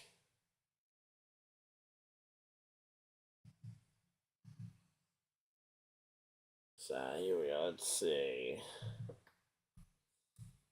Let's just take a look at the MLB. I don't think there's any game going on right now. So yeah, so you got the Phillies and the Astros both trying to make it to the end of this thing. So yeah, so tomorrow night. So tonight you got Phillies versus Diamondbacks. Currently a 2-2 tie in the series between those two. And then you've got the Rangers versus the Astros. Their game 6 happens tomorrow night. The Houston Astros leading 3-2. If the Astros win tomorrow, they are in the World Series. The Phillies or the Diamondbacks, one of those two teams still needs to win 2 games. Obviously, someone's going to win tonight, and then Game 6 will be held on Monday, October 23rd. And that will potentially set up the World Series matchup between, again, potentially Houston or Texas, or the Texas Rangers, and one of those other teams. So, it's getting pretty close to the end of the MLB season. Unfortunately, my team got knocked out before the playoffs, but I appreciate looking at it every once in a while, and I know I got a few MLB fans in the chat every once in a while, so I like to bring it up for you guys. Since you guys are spending your day watching me talk about one specific sport, I might as well go ahead and keep you guys updated on scores and what's going on in other sports as well.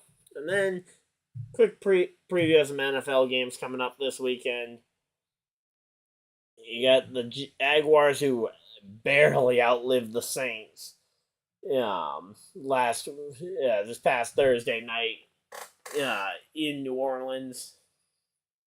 Tomorrow, all the games start at 1 o'clock. There's no early game across the pond this week. We have a couple of weeks break from that, and then we go to Germany with the Chiefs Dolphins in a couple of weeks. But Falcons Buccaneers, my Colts playing against the Browns in Indianapolis. Maybe that'll be a good game, but unfortunately it's going to get way overshadowed by a couple of these other 1 o'clock games. Lions-Ravens is going to be the game of the hour of the 1 o'clock games. You also got Bills-Patriots, Giants-Commanders, and Bears-Raiders.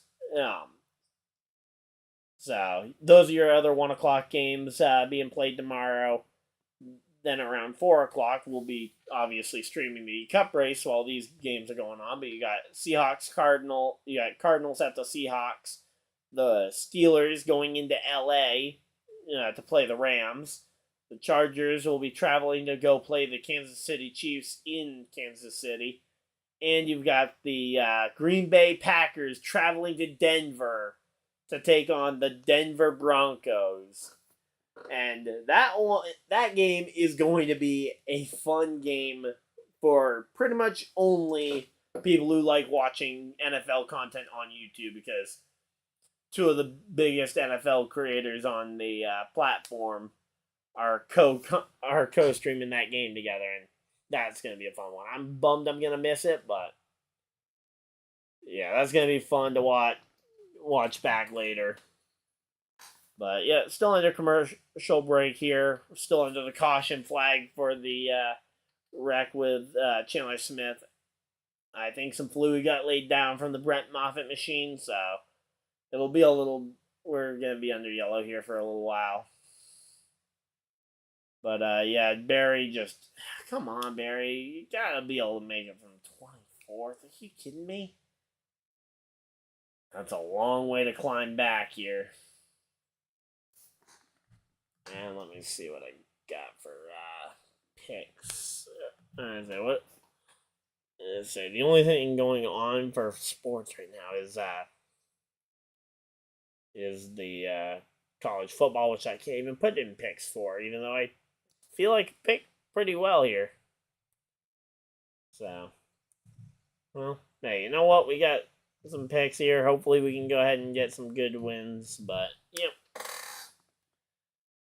But, yeah, we've just it feels like we've been sitting here for a while waiting on this. I mean, I was able to cover college football update, NFL update, MLB breakdown as to how the MLB is going so far, and we're still under a commercial break and the yellow flag.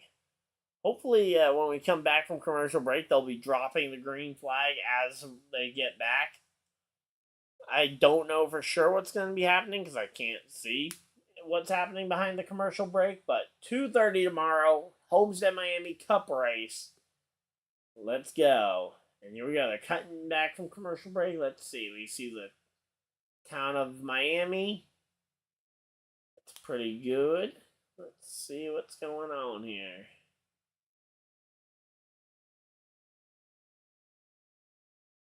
All right, here we go. Lights are off on the pace car. Pace car dives for cover, leaving the field in the hands of Cole Custer and Justin Allgaier once again here. Here we go. Going through the Geico restart zone. Green flag is in the air. We are racing once again. And we're waiting to see who's going to... Custer gets very loose off the nose of the 20 car here. And it looks like Allgaier are going to get the edge, at least for now, as they go 3 and 4 wide behind. But there we go. Justin Allgaier able to get out in front. Meanwhile, someone making a lot of moves out there in the field. Sam Mayer going all the way to the bottom there. Potentially looked like maybe... I saw a little bit of a puff of something, but I think that might have just been some speedy dry as he crossed over a lane. But there we go. Mayer falls into line here third as he pops back into line behind Cole Custer. Cole Custer's still trying to drive right behind that number 7 car. He's going to be trying to find something he can do here, but it's not looking too great here. So, again, this shouldn't be a problem for Josh Berry to find his way through the field, but 23rd, he's up to 19th now, so he is making progress. We'll have to wait and see how Josh Berry's progress is through the field once he hits about that top 15, because that's been the barrier that has had Dale Jr. pinned in 13th to 15th all day long.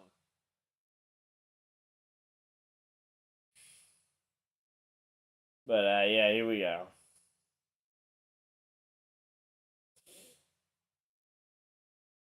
So Mayer dives down low here and slides up in front of Cole Custer. Custer looking to the bottom here, though. He's going to try and cross him over. I don't know. By the line, it's going to be, I think that's Custer. Custer gets him by the line here. 0.083, the difference between Custer and Mayer at the line that time. Obviously, it doesn't really matter who led at the line that time, or who was second at the line that time, but it was close there.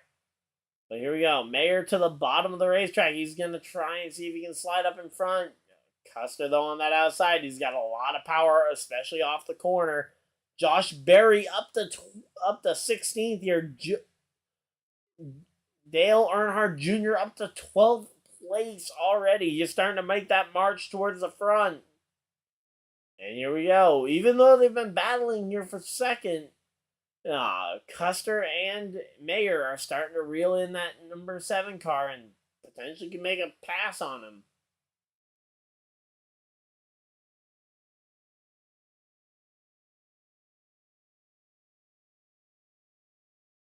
Oh no. Allgaier, potentially a loose wheel or a tire coming apart. No. That's not good.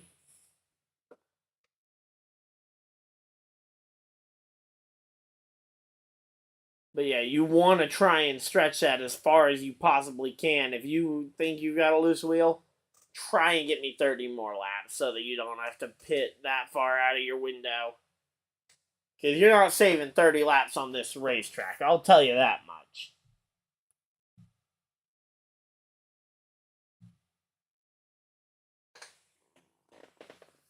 Alright, here we go. I'm going to go ahead and make sure I got my NASCAR fan reward points as well, because I haven't actually done that today.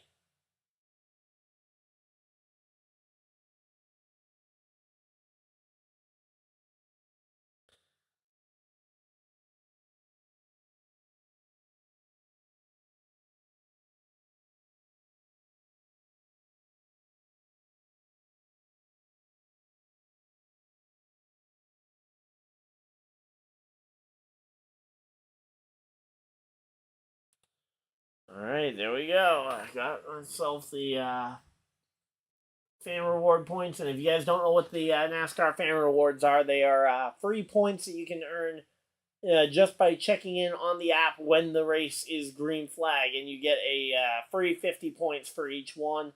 You can save them up for different diecast, potentially autographed diecast, race tickets, and other cool prizes over on NASCAR's actual website or through the app. So it's a pretty good set here. It's a pretty good set of prizes. I was looking through them. I'm currently sitting on enough points to potentially redeem a trip to Martinsville next week if I had the cash to make the rest of the trip happen. I could go, but it would be way too late notice. But yeah, so I got some good points built up though, and definitely could use that for some. And I probably will use that for one of my races next year to go and do something. Might even see if I can get something that can turn into a video for you guys.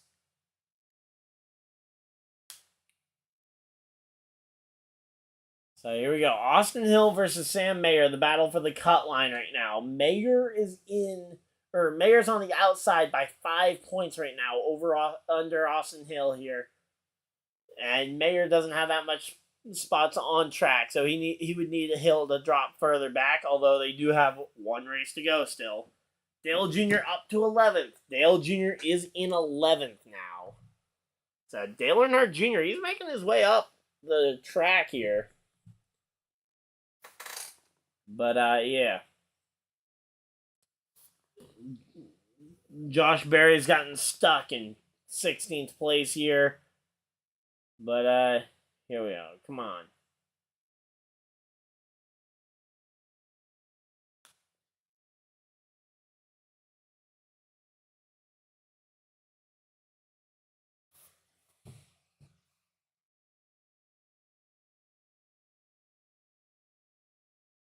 And say, if I'm the crew chief of this 17 car, I am telling him, even if Custer or...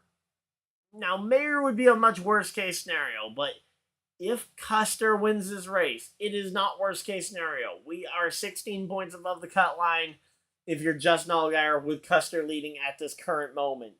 Just protect your position. Absolutely. That should be the coaching coming from the 17. Now, again, Mayer would be a much worse situation because Mayer is currently on the outside looking in and would move that cut line. But you'd still be 10 points above the cut line, worst case scenario.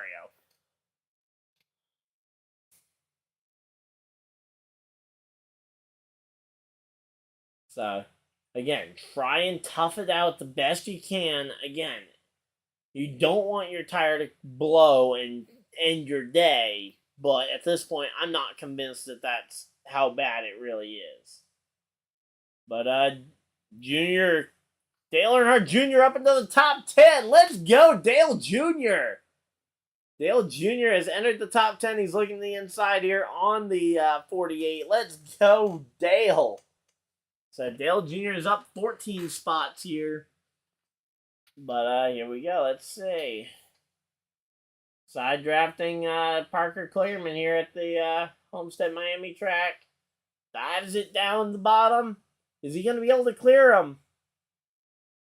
They're not showing a very wide camera angle on that car, though. Come on. There we go. Dale Jr. able to get up in front, though. Clearman going to try and cross him over? No, he doesn't go to the inside to try and cross him over. So Dale Jr. getting up to 8th place here. Sheldon Creed back to 10th. But again, Barry just stuck in 16th for whatever reason. Not able to move forward, which is unfortunate here. So here we go. Let's see. So Dale Jr. to the bottom of the racetrack yet again, and he is absolutely starting to pick him off one by one here at the very end. I mean, hey, he's doing great. I just need him to not do too great because I need him to, I do need Hill to be able to hold on to at least 7th place. But, yeah, here we go. So they're going to commercial break yet again here, and we are just hanging out here, and we're hanging out.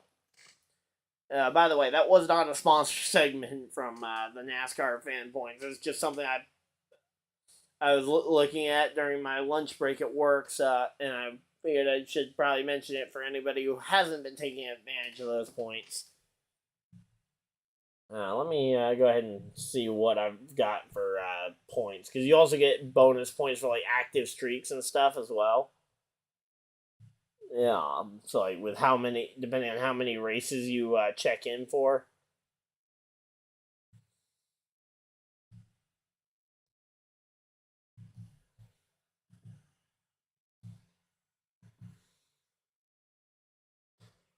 But yeah, you got some pretty good ones here.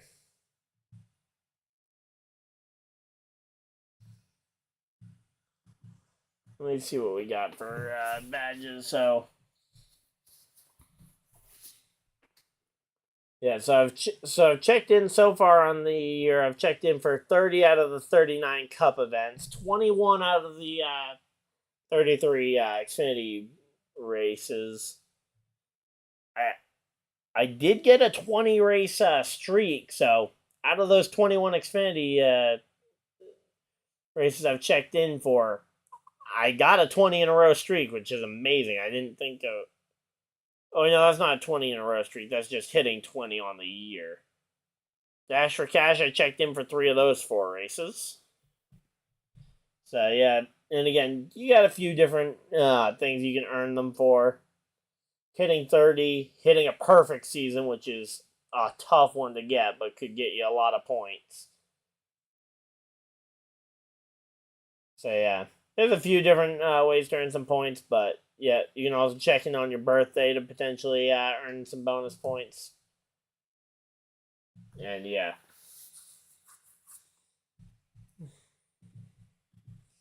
So here we go. We got what, 18 people in the chat. Thank you guys for everybody that's tuned in. Of course, remember to like and subscribe if you guys are new for more NASCAR content. I will be here for the Cup race tomorrow, along with along with the both races next weekend, and all 3 races for championship weekend here. So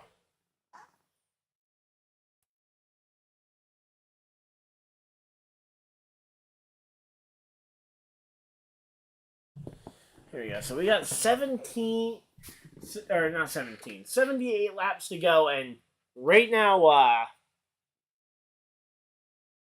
okay, so the Justin Allgaier did opt to pit, and he is now the first car 1 lap down here. So here we go. Let's see. So here we go. Dale Earnhardt Jr. up to 6th place. He could have a shot at this one. Josh Berry up to 13th. He's going to be going for it.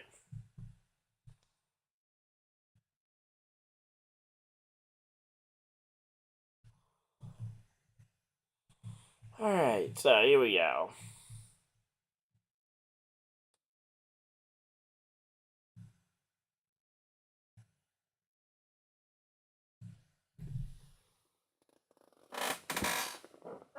So Allgaier currently, he doesn't need it, but man, he does not want to see a caution until the cycle starts to happen. Because once that cycle starts to happen, if you get that extra set of pit stops here, you could potentially get a very good situation where you can get back up into that top 10.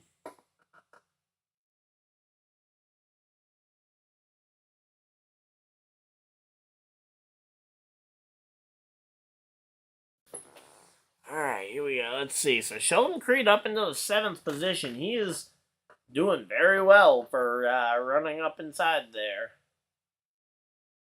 Oh, that's Chandler Smith getting back out on track. I thought that was I thought that was new damage, but no, that's the 16 car finally getting back out on track. I did not realize he got back out on track. He had to have cleared minimum speed at this point with how far into the race we've gotten. Riley Herbst up to 3rd place. He's doing pretty well for himself. Sam Mayer up into the top 2. Man, I should have taken Sam Mayer for this one. But so far, I took his teammate Josh Berry, and that has not worked out as well.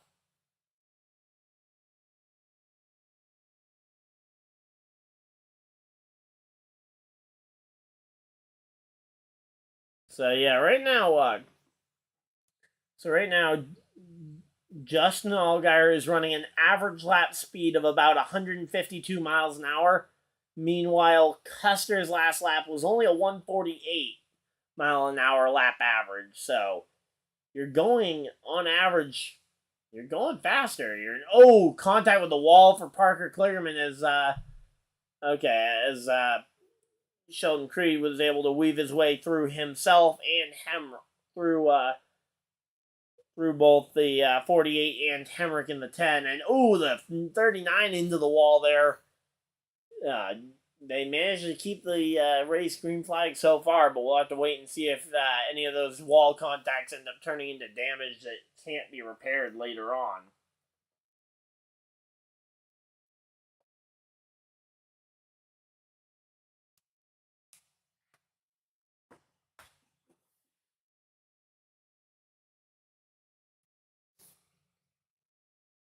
So here we go. So supposedly it sounds like he has lost a little bit of air in the tires there for the 48.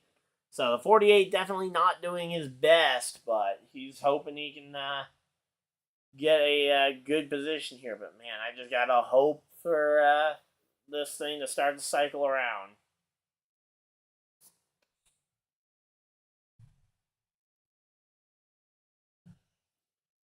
So right now Barry has Parker Retzloff, Brandon Jones ahead of him. He's got to start making some progress here, but man, I just don't know what is wrong with her. What's wrong with Barry today?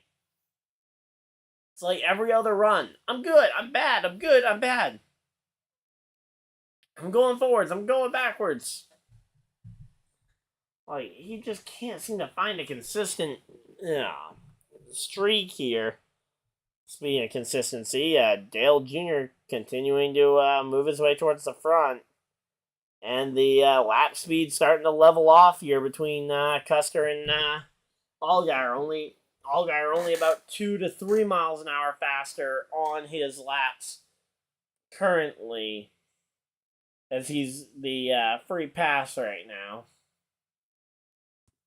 But again, 2 to 3 miles an hour faster. We'll have to wait and see if he's enough to go up there and get on that lead lap.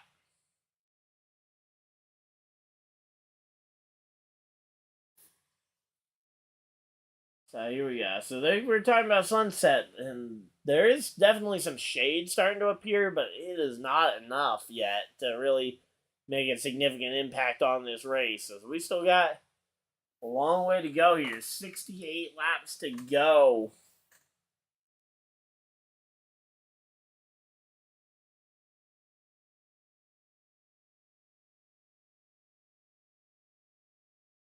So they ran too long on the... Oh, come on. They ran too long on that. And now it sounds like that wheel stud, they may have a day-ending... that might be a day-ending issue for the 7. We'll have to wait and see. But, yeah, they're talking about that wheel stud potentially being damaged.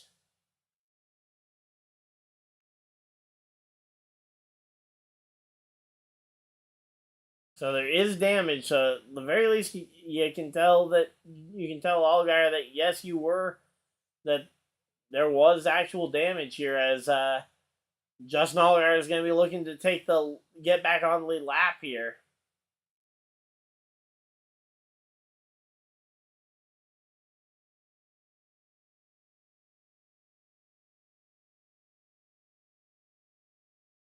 So here we go. They got the official truck results. Hocevar does hold on to the win after inspection. We were a little worried considering some of the inspection stuff that we've had happen recently. But, so there we go. Allgaier able to unlap himself. He's in 22nd place right now. But he's got a loose wheel, and we know he's got a loose wheel now. So that's not going to be comfortable for the rest of the day. I just hope he can get a top 10 out of this thing. He had a car that probably could have won it otherwise, but here we go. Let's see. He's up to 20th now. He's definitely gaining, but it's just a question of how far can you go before you're looking for that next pit stop. And again, looking for that green flag stop here. Because, yeah, he pit with a little over 80 laps to go, which is not going to be an easy distance to try and stretch it, but yeah. And I say, his teammate Josh Berry has been pinned in 14th place behind Parker Retzloff and Brandon Jones for the last, 10 laps here. He hasn't been able to make any forward progress either, as Justin Allgaier is at least making forward progress here. And Allgaier is still having 3 miles an hour of gap between himself and Custer on the raw speed.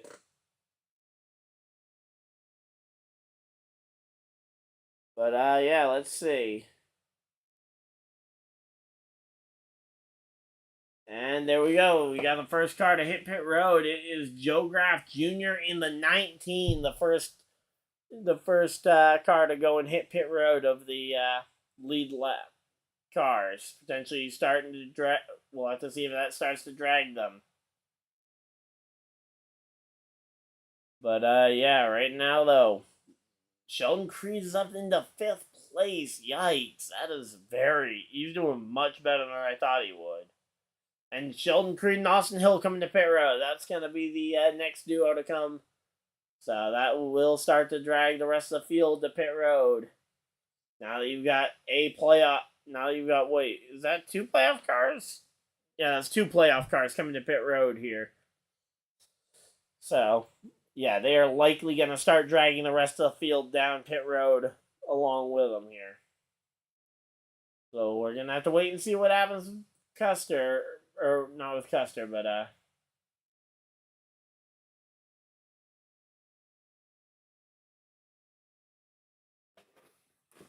wait, did someone get DQ'd in the truck race? 1 second.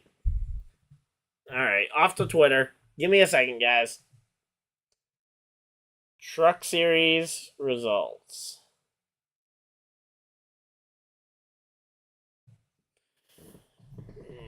NASCAR Trucks. Craftsman Truck Series. Let's see.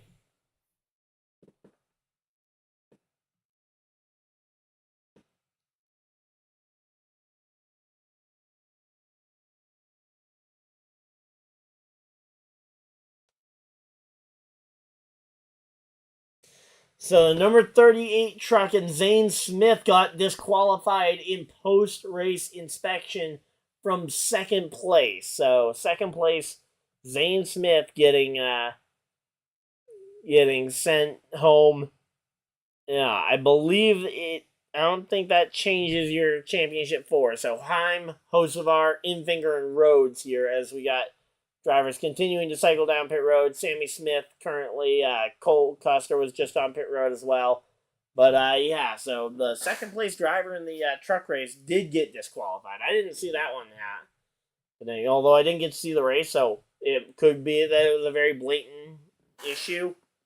But right now, Barry and Olga are up into the top three. And right now, they are just hoping for something to go their way here. I don't know what it could be that could go their way to help here at this point, but maybe they go another 10, 15 laps and then have a caution fly, but I mean, again, I just don't know, especially for Barry, I don't know how much longer he can go. I mean, I think a lot of these guys are already nearing their limit as to how far they can go on these tires. Obviously, Allgaier's got fresher rubber than the others, so he can go a little further, but that's going to be rough. Riley Herbst coming out in 16th place. Dale Jr. 21st. A bit of a rough stop there for the Dale Earnhardt Jr. machine.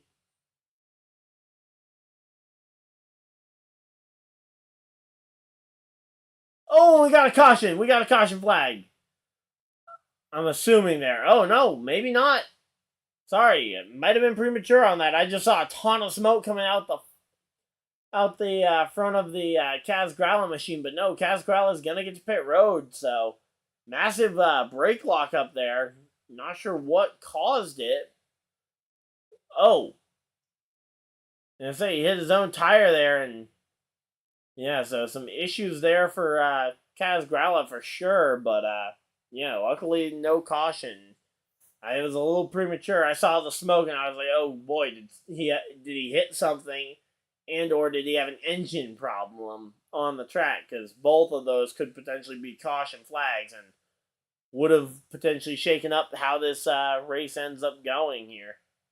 Sheldon Creed in 7th here. I don't know what's going to happen with him, but Riley Herbst and John Nemechek right behind him in 8th and 9th here.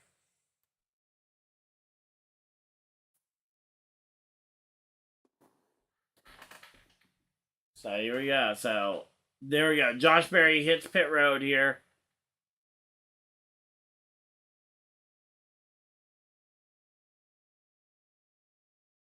So here we go. Josh Berry hits pit road for the for 4 fresh tires here, and he's gonna be we're gonna have to wait and see where he comes out of pit road, and he's gonna have fresher tires in the field by a lap or two. He's gonna have to make something happen here.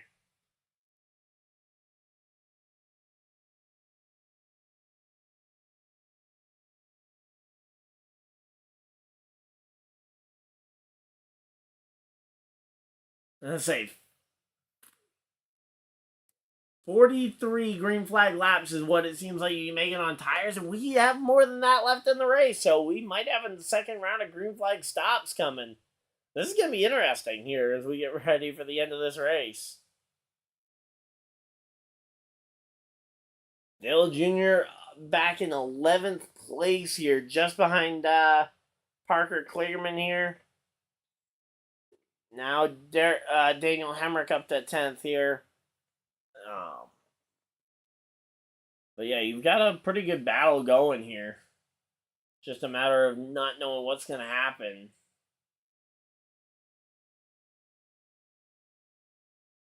So John Hunter Nemechek right now up into the passing Riley Herbst here for 7th. And let's see, come on. Oh no, sorry, that was passing that was Nemechek passing Herbst for 6th there. Sorry, I got my positions wrong, but they were passing for.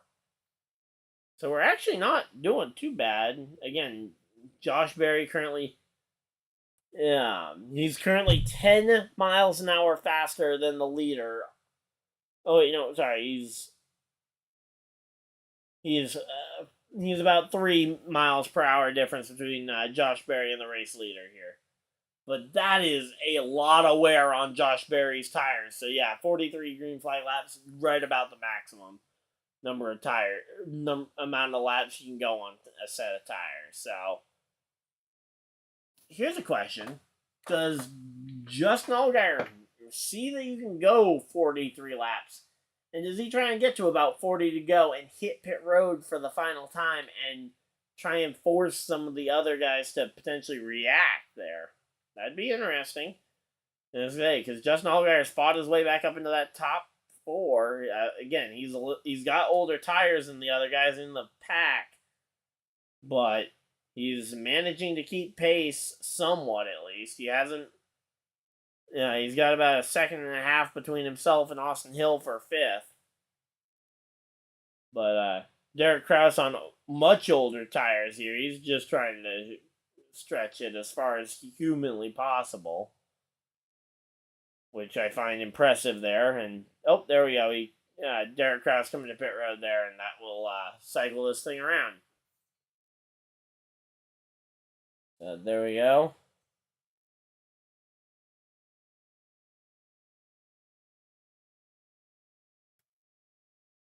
So yeah, just run a little further, and then you want the caution flag to end up balancing this out.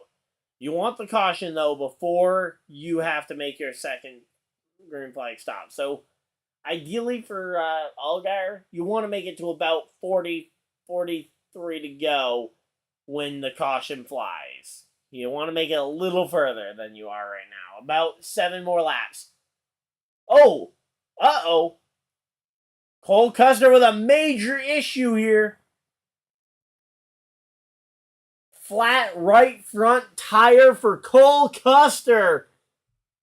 Cole Custer with a flat tire here, and he's going to have to go the entire way around the track here. Can Sam Mayer win? Possibly. We'll have to wait and see, but I'm going to say, Mayer just got the lead here off of this remarkable moment here. Oh, yeah, it goes up there, just scrapes the fence there, and flat right front tire for Custer was not able to get to pit road, so he is now he's got a flat tire, and he's having to go around an entire lap here. That's going to be rough there for, it's going to help all the guys who are trying to get good top 10 finishes here. It's going to really hurt Custer's bid for the championship. And there we go. Allgaier, 5 points above the cut line now that Mayer is leading the race.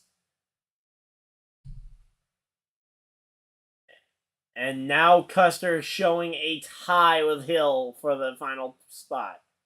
But again, this 00 team, they had this win on lock and they let it get away.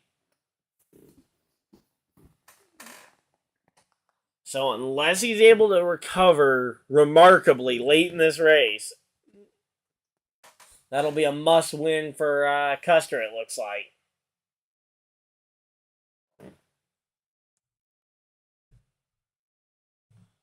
So yeah, we'll have to wait and see. But as of right now, so Sam Mayer is up in the top, at the top here. Austin Hill up to second. You got some good runs, but it's gonna be a question mark here as to what happens now that Cole Custer's had this issue. And here comes Justin Allgaier. I think he's about 3 laps early coming to pit road as to when you really want to come to pit road here. Oh,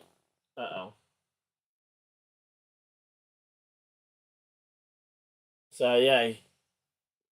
Oh, 0-0 with a penalty, compounding issues. And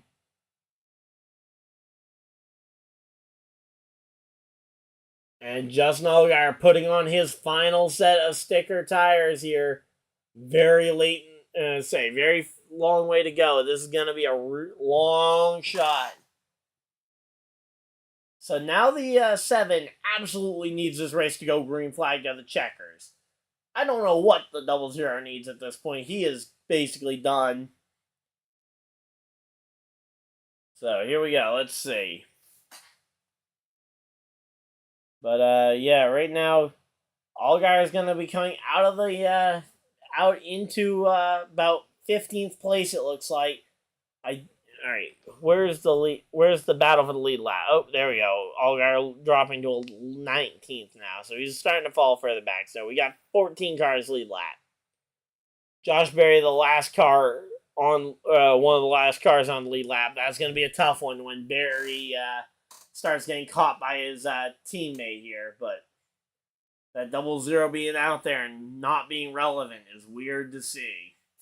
Because you lead that many laps on the day and then have it all come crashing right down. So Cole Custer is, I believe, only 2 laps down. It led 115 laps, though. And he's going to come up short here. Man, what a bummer here for... So, yeah, they're showing the crash again of Chandler Smith. They were just talking to Chandler Smith. Glad to see he's okay, but, man, that's a bummer here. Oh, and here we go. We got somebody sliding around in the middle of the field, but Sam Mayer, Austin Hill, Riley Herbst, Nemechek, and Sheldon Creed, your top 5 as they go to a commercial break yet again here with about 40 laps to go. This is where maybe you start to think, does somebody maybe a little further back, maybe a Josh Berry try and jump to pit road early here to try and get the jump? I don't know if I would make that choice if I'm Josh Berry, but I mean, again, if you're someone who needs to win a race to make the to get to the next round of the playoffs, maybe.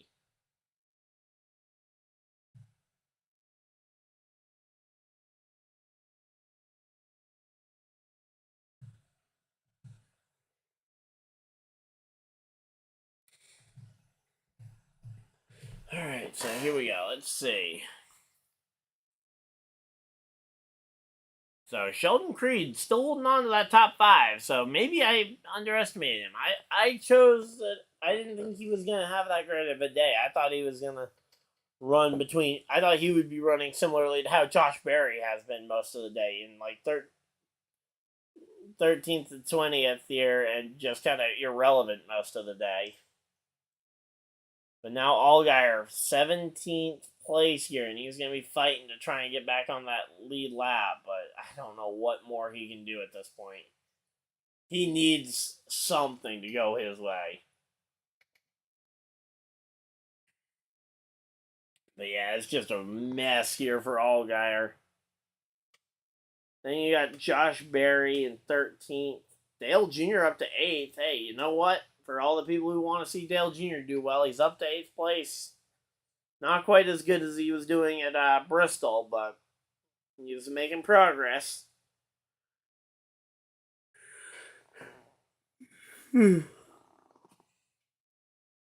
But, yeah. Definitely did not anticipate this. And here we go. Here comes Sheldon Creed down pit road. Uh-oh. Is this an issue or is this strategery? And I say, is that strategery happening here? We'll have to wait and see.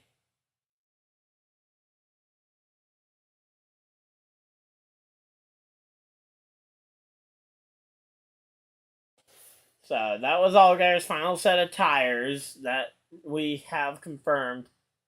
Not sure who. I thought that was Creed coming down pit road, but he's still showing 5th place. I don't know. Maybe that was somebody else that came down pit road, but I could have sworn that was Creed. But I guess we'll have to wait and see. But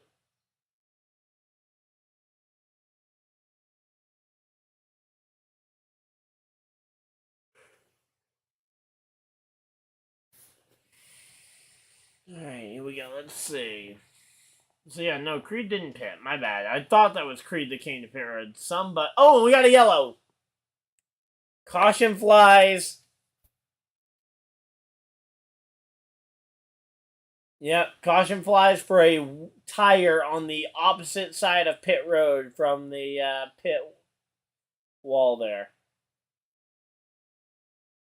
All right, so we know that the 7 is going to take the wave around here to get back on the lead lap. Everybody else coming for 4 tires here.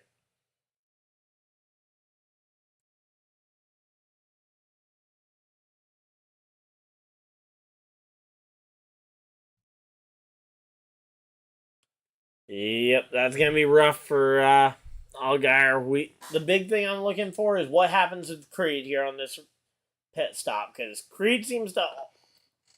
Again, Creed has been having like one disastrous moment right at the end of every race, it seems. But as of right now, he hasn't had anything go terribly wrong so far. But here we go. Mayer coming down. Could we see Sam Mayer go ahead and get this win here today? Get his first oval win and lock himself into the championship 4? That would be very impressive. I don't know if he can do it, but...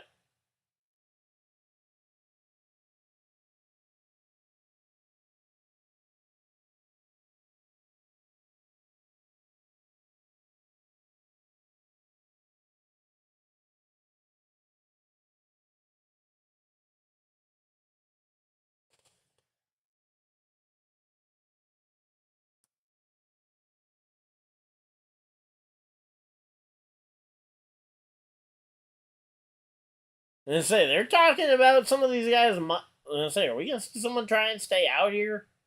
I mean, it is an extreme gamble. Nobody in the playoffs still.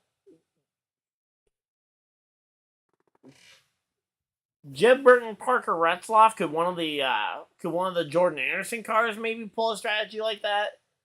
I think Dale Jr.'s had too good of a car to try that. I don't know about Brandon Jones. Maybe he tries something like that. Well, we'd have to wait and see.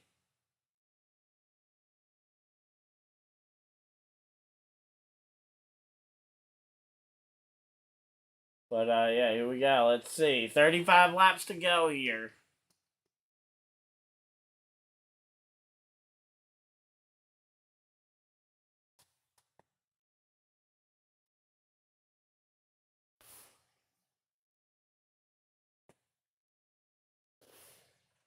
Alright, let's see what's going to happen here. We're waiting to see the coming down pit road here on this one.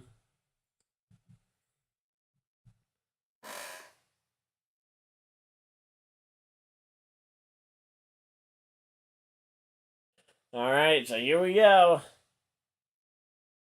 So, Mayer and...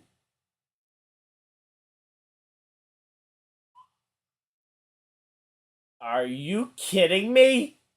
Sheldon Creed gambles, stays on the track. If this goes right, Sheldon Creed wins his first race and locks himself to the championship 4. If this goes wrong, he will probably be a must-win at Martinsville. This is going to be an insane next, 10, 15 laps. But Creed has to know he is taking a massive gamble here.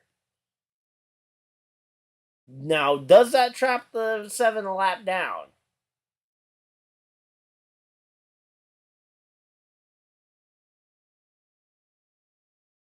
So, I want to know, does this trap the 7 a lap down? Because if this traps the 7 lap down, this could very well backfire here.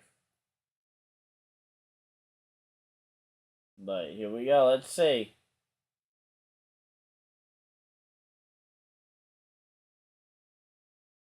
Yep, so the 7 can't take the wave around here. So now the 7 cannot get back on the lead lap, and the 2 can't, and the 00, I mean, can't get one of his 2 laps back. So you managed to trap some of the important guys a lap down. The question is, do you potentially cost yourself too much in trying to play defense here? Because, I mean, at this point, that's going to really hurt Allgaier's chances here. He's going to be fighting for that free pass if we do get another yellow. Now, if we do get another yellow, Creed puts himself in an amazing spot to win as long as he isn't the wreck. Alright, so here we go. Let's see.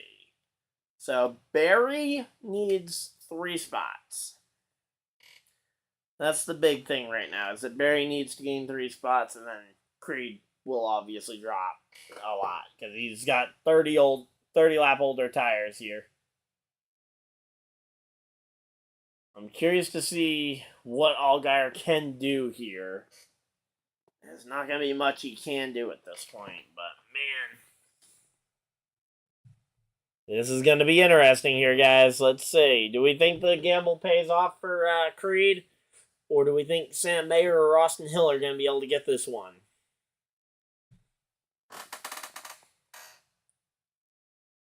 So we've had 5 cautions on the day, 2 of them for stage ends, so 3 cautions for incident. And I don't know, it seems unlikely that we've seen caution-free final stages here a lot. But yeah, here we go.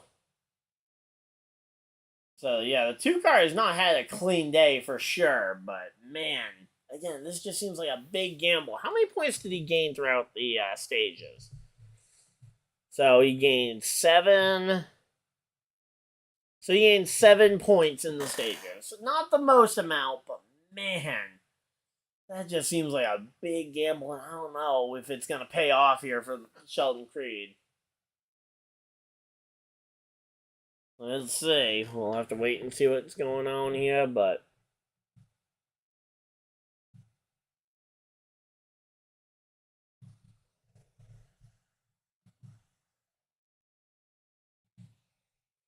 so still another 30 minutes till the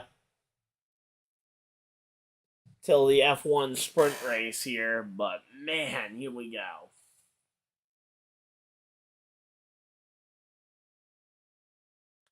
What's going to happen here in the final 32 laps of this race? Sheldon Creed has gone for the massive gamble here to try and swing for the fence.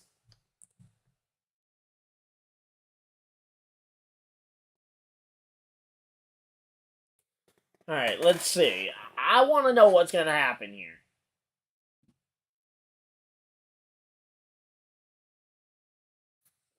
So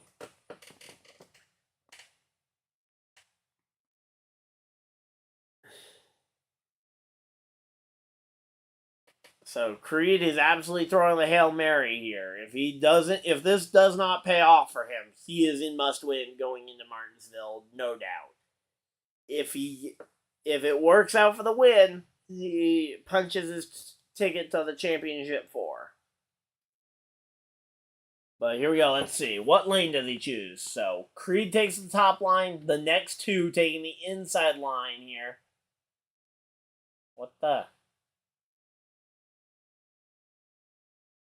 They messed up the graphic on the screen because they completely didn't show Sheldon Creed getting his choose unless, oh boy, if he ran over that choose, if he messed up the choose code, that would be awful because now he'd be at tail end of the lead lap here for failing to get the choose cone here. But I thought he was pretty good, but then the graphic missed him. I'm assuming it was just a graphical error. So, looks like he will be good to start in this outside line here as we get ready for the final 30 laps of this race. We will be going green. 30 laps to go. Allgaier and Custer are going to be fighting it out for the free pass here.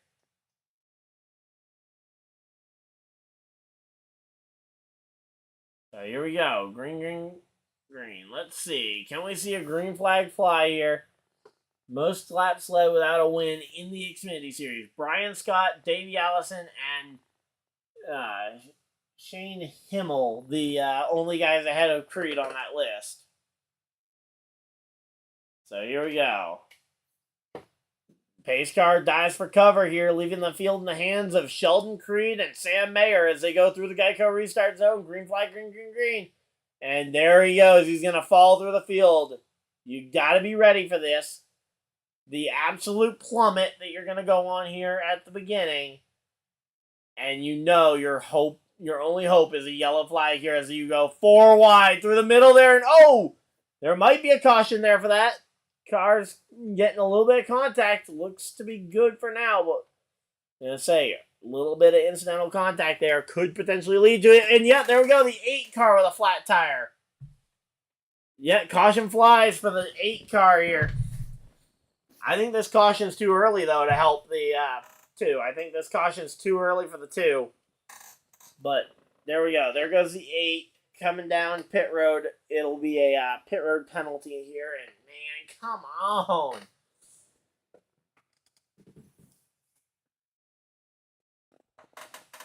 Parker Clearman gets the free pass. There we go. Parker Clearman gets the free pass. He outraces both Justin Allgaier and so he ended up outracing Allgaier and Custer for the free pass, and Allgaier ends up missing it by 1 spot here. I gotta see this battle between him and Allgaier for the spot. But yeah, whatever happened in the front, I have no idea what happened to. Oh yeah, just side by side with the boss there. Yeah. Yeah, Dale Jr. just hip checked the 8 that he owns up into the fence, and I don't know. That's gonna be I'm sure that's gonna be a topic in the meeting, but yeah, that's gonna be and then the tire going down after the full straightaway there, and that just kind of ended his. It's gonna end Barry's chance at a competitive finish here. Oh, there goes that shot at a potential win.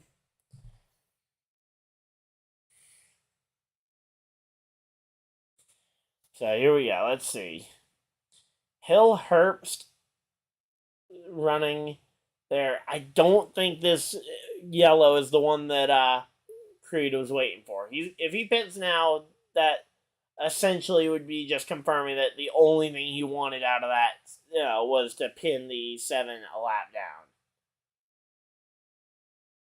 Because I think this is still too early to take advantage of fresh tires here.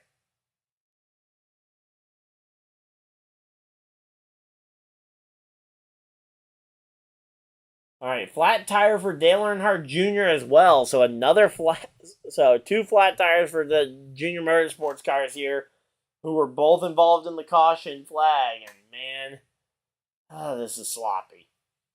As we are getting ready for the end of this one, let's see. Yeah, that does. Dale Jr. just said this.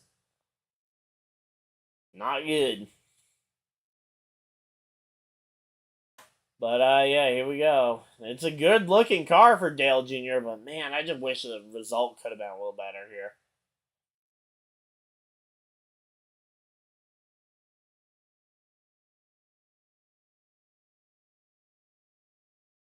So, here we go. Let's see. So, again, I think this is too early to be Sheldon Creed's saving grace. I think Sheldon Creed is going to have to do another restart from further back. I just don't think there's much option here. And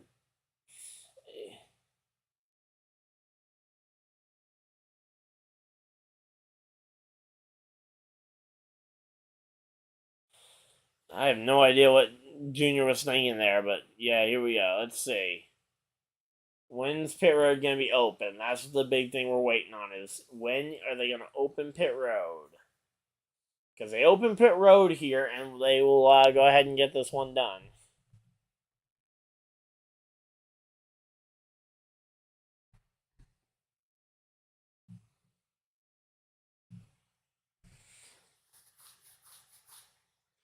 Alright, so here we go.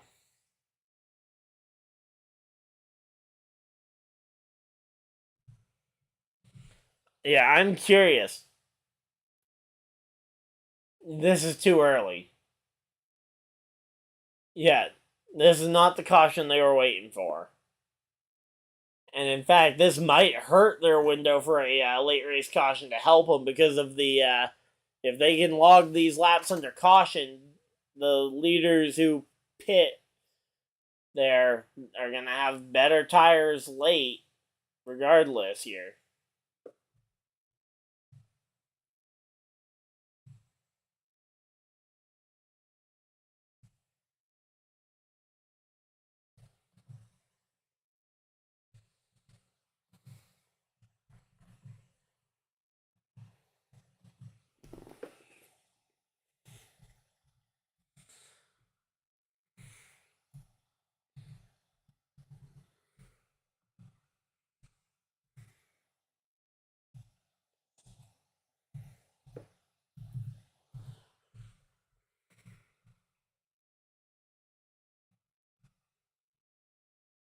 But yeah, literally everybody going every which way on that one.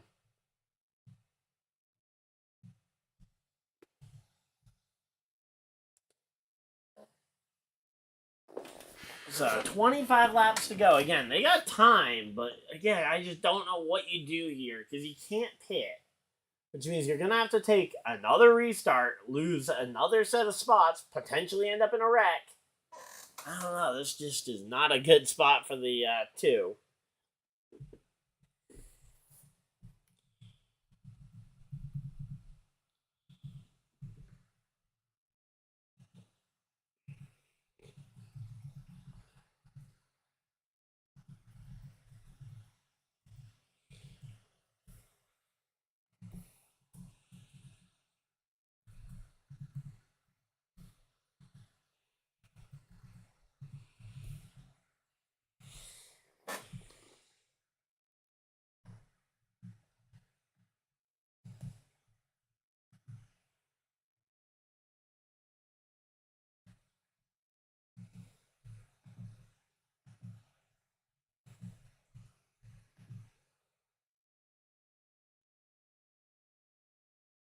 Alright, so here we go. Let's go ahead and get ready for this one. So Allgaier are currently +1 over Custer for that cut line. Creed -40. So I think Creed's a must-win anyway, actually. So, actually, you know what? This gamble actually makes more sense now that I'm looking at the points position. I think Creed was in a must-win regardless coming into this race. So, I mean, he's making the play that's going to potentially get him the win here. We'll have to wait and see.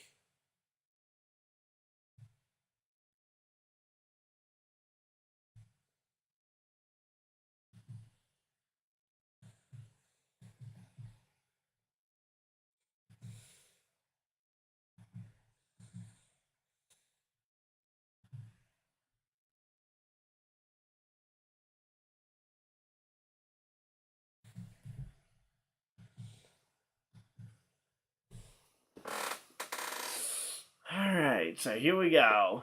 Settling in and getting ready for this one. Let's see.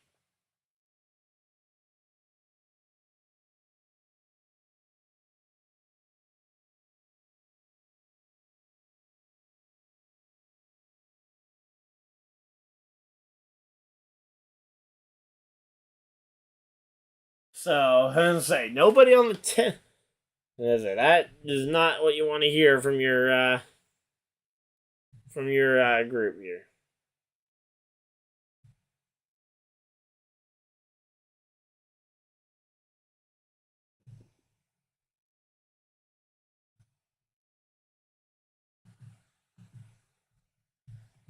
So here we go, coming off the corner, and here we go, green, green, green. Green flag's out, and we're back to racing. And yeah, here we go. Everybody's scattering behind, but these front three or four rows stay somewhat neat and orderly as we go green here.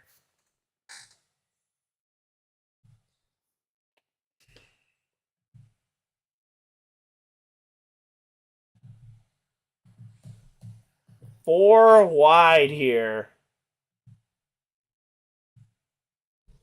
So, yeah, there we go. Mayer's starting to drift further and further back. He's got everybody looking the inside here.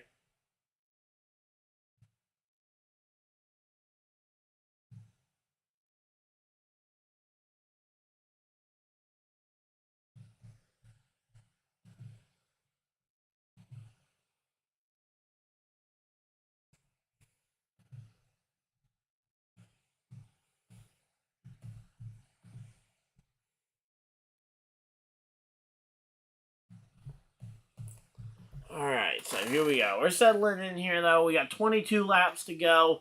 Sam Mayer, Austin Hill, John Hunter Nemechek, the top three, fighting for this race win. So there we go. We got, as I say, we do have a significant bit of shade there in 1 and 2, mainly in turn 1. But, as I say, that's going to start to shift. Brandon Jones up until the top 5 here. Brandon Jones climbing up higher here. Let's see. So I just need Justin Allgaier to find a way up into the spot, because nothing else is going to really help me out here. Because I got 2 people I picked to do well who have both had issues today. So here we go. Let's see. We got 20 laps to go. I don't know what we can have happen that could potentially help, but here we go. Let's see. John Hunter Nemechek plus 47. That would pretty much be locked in here.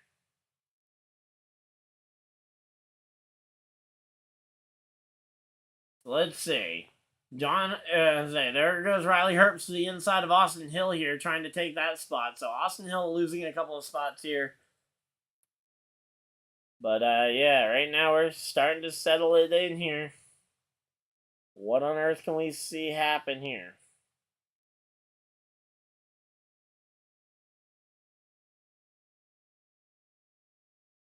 Alright, I want to hear what Josh Berry has to say here. Give me a second.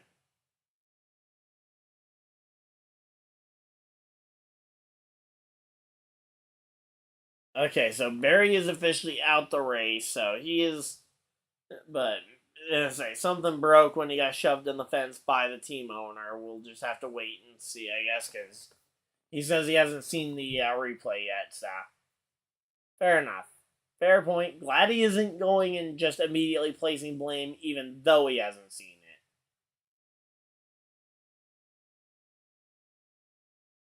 But, yeah, here we go. 2 more weeks of Xfinity Series racing for Josh Berry before he goes to the Cup Series to compete for Rookie of the Year. But the 00 and the 7 are fighting it out for the free pass. So, Cole Custer goes and makes the pass here.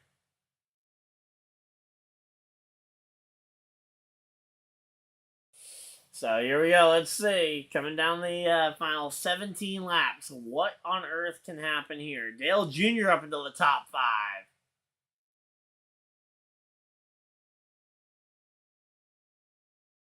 But, yeah, here we go. Let's see.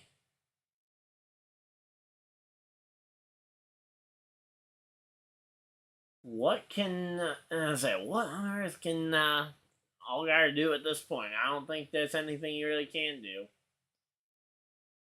So, yep, here we go. 16 laps to go, and it looks like Sam Mayer might be on pace for this win as long as we don't get a caution late. If we do get a late caution, though, it could potentially flip this one.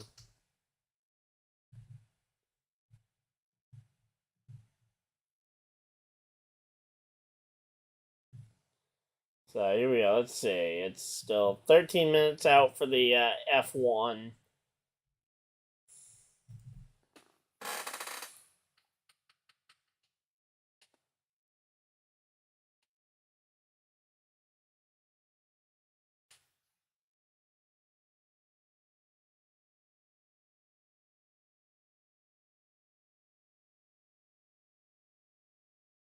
So here we go.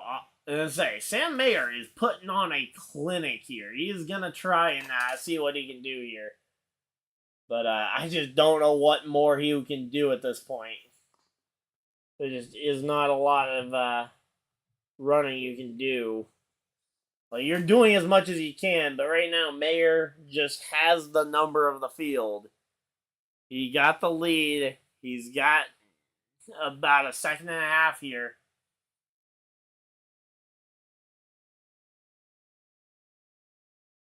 But, yeah, right now, Creed, though, still hanging on in 13th place here. And, oh! Uh-oh. Right front tire's down, but on Jeb Burton. But Jeb Burton gets to pit road here. So, Jeb Burton gets to pit road here. I'll try and reduce some of these tabs. But, yeah, he gets to pit road, though, which could have been a disaster there for somebody. He could have had a absolutely disastrous end there to that.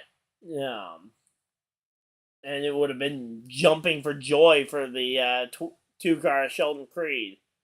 But right now, Creed is fighting for 12th place with...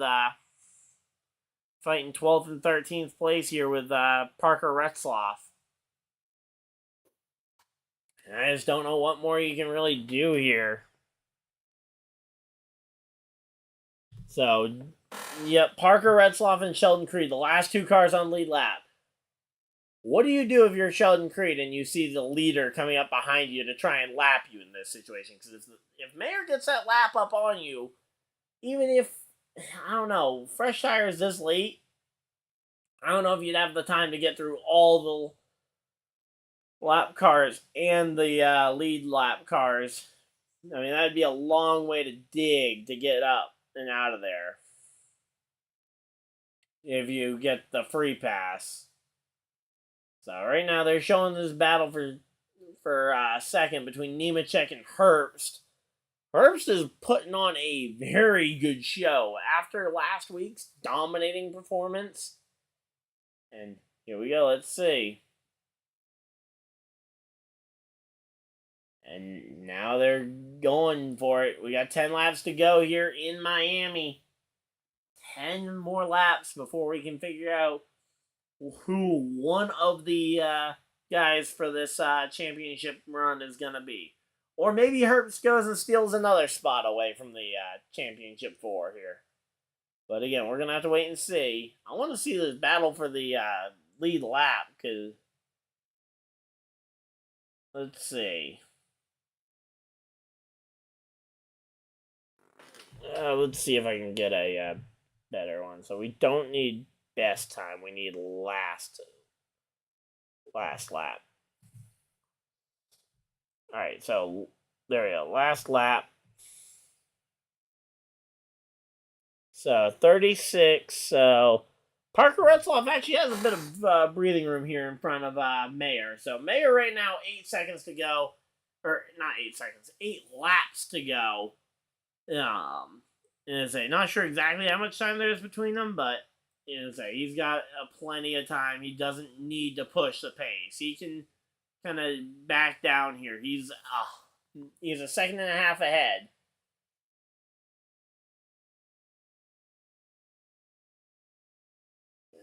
And here we go. Let's see. And man, right now, again, John Hunter Nemechek will be 40-plus points above the cut line and be virtually guaranteed a trip to Phoenix for the championship here. But it'll be tough. We'll have to wait and see here.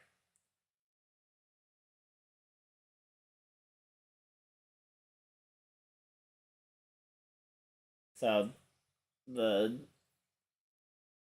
we go. The 98 gets by the 20. So Riley Herbst up there. If Mayer has a problem, it will be Riley Herbst taking advantage of it here.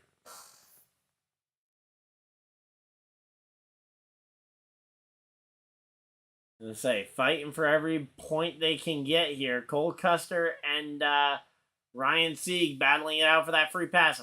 If we get a caution, that battle only matters if we see some yellow here. But yeah, right now I think Sheldon Creed is looking at that set of tires in his pit stall and being like, man, I blew it. But right now we got 5 laps to go. 5 to go here. Sam Mayer holding on to this lead with only 5 to go.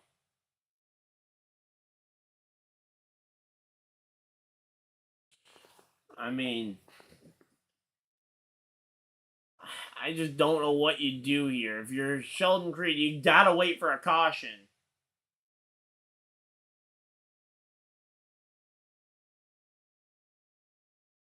Let's say this is gonna be interesting. We're gonna have to wait and see, but here we go. Let's see. Cole Custer rally outside for the free pass.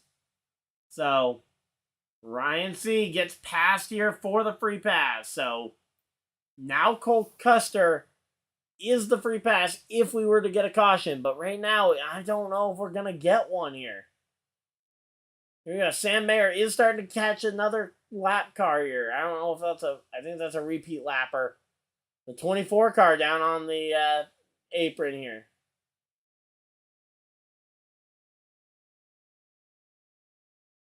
So here we go. Everybody coming to pit. And so we got a couple of people coming to pit road here. We're going to have to wait and see what happens. But now Riley Herbst is close enough to put some pressure on.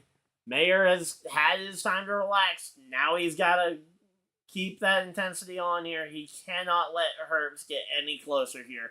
3 laps to go. 3 more times around, and Herbst has entered the picture. About 4 or 5 car lengths back here. It's closing it out here. And I say, if we see Riley Herbst go back to back here, I think it's hard not to pick him for Martinsville. Because, I mean, if he sweeps this round, that would be incredible. But right now, Sam Mayer holding on to this spot. 2 laps to go. Looks like we're going to see the white flag. It'll be one more time around. We're coming down the back straightaway right now, but here we go. Let's see. Into 3 and 4. It is Sam Mayer. And, oh, we got a caution. Or, no, not a caution. Sorry. I saw smoke again, but no. An issue for the 2 car, though. So the 2 car with an issue here. And it's 1 lap to go. Riley Herbst versus Sam Mayer for the race win. What is Riley Herbst willing to do to try and win race number 2 in a row here? Versus what is Sam Mayer willing to do to get that championship 4 berth here? Into turn 3, it's going to have to be a send for Herbst. Herbst all the way to the bottom. No, he's going to stay on the top. He's got to hope for a mistake then for Herbst, or for Mayer. But Mayer, no issue here. Oh, Mayer, a little bit of contact in the wall. I don't think it's going to be enough, though. Mayer with the win. It was close, but Sam Mayer clears himself a ticket to Phoenix. He got the golden ticket. He will be going to Phoenix with a shot for the championship here in Phoenix in 2 weeks' time. So he's got 2 weeks now to prepare. John Hunter Nemechek going to be coming home with about 44 points above the cut line. That should be more than enough to save himself as well. So that is, I think, 2 spots from the championship 4 pretty much locked up. Sam Mayer, though, is a lock. I thought Mayer was about to give this one away when he went up there and tagged the fence in 3 and 4 on the final lap. I think I'm still of the opinion. I think Riley Herbst needed to dive there on that final corner. Your only chance to win that race was going to be to do something different than what the leader did.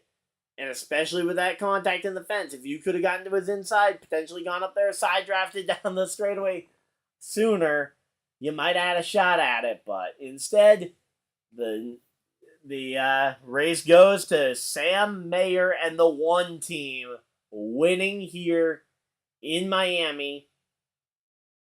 Dale Earnhardt Jr. comes home 5th. We'll talk about the rest of the finishers here in a minute. But, man, talk about a playoff performance here. First oval win for Sam Mayer, and he makes it work here. I got to see him win in person at Charlotte, and now he's gone and won at Miami. So he's going to be going to Phoenix with a good shot at the championship. He'll be in that Final Four. It just comes down to how good of a car they bring for him in 2 weeks' time. So he's climbing from the car. We're going to go down through the list of your top finishers here.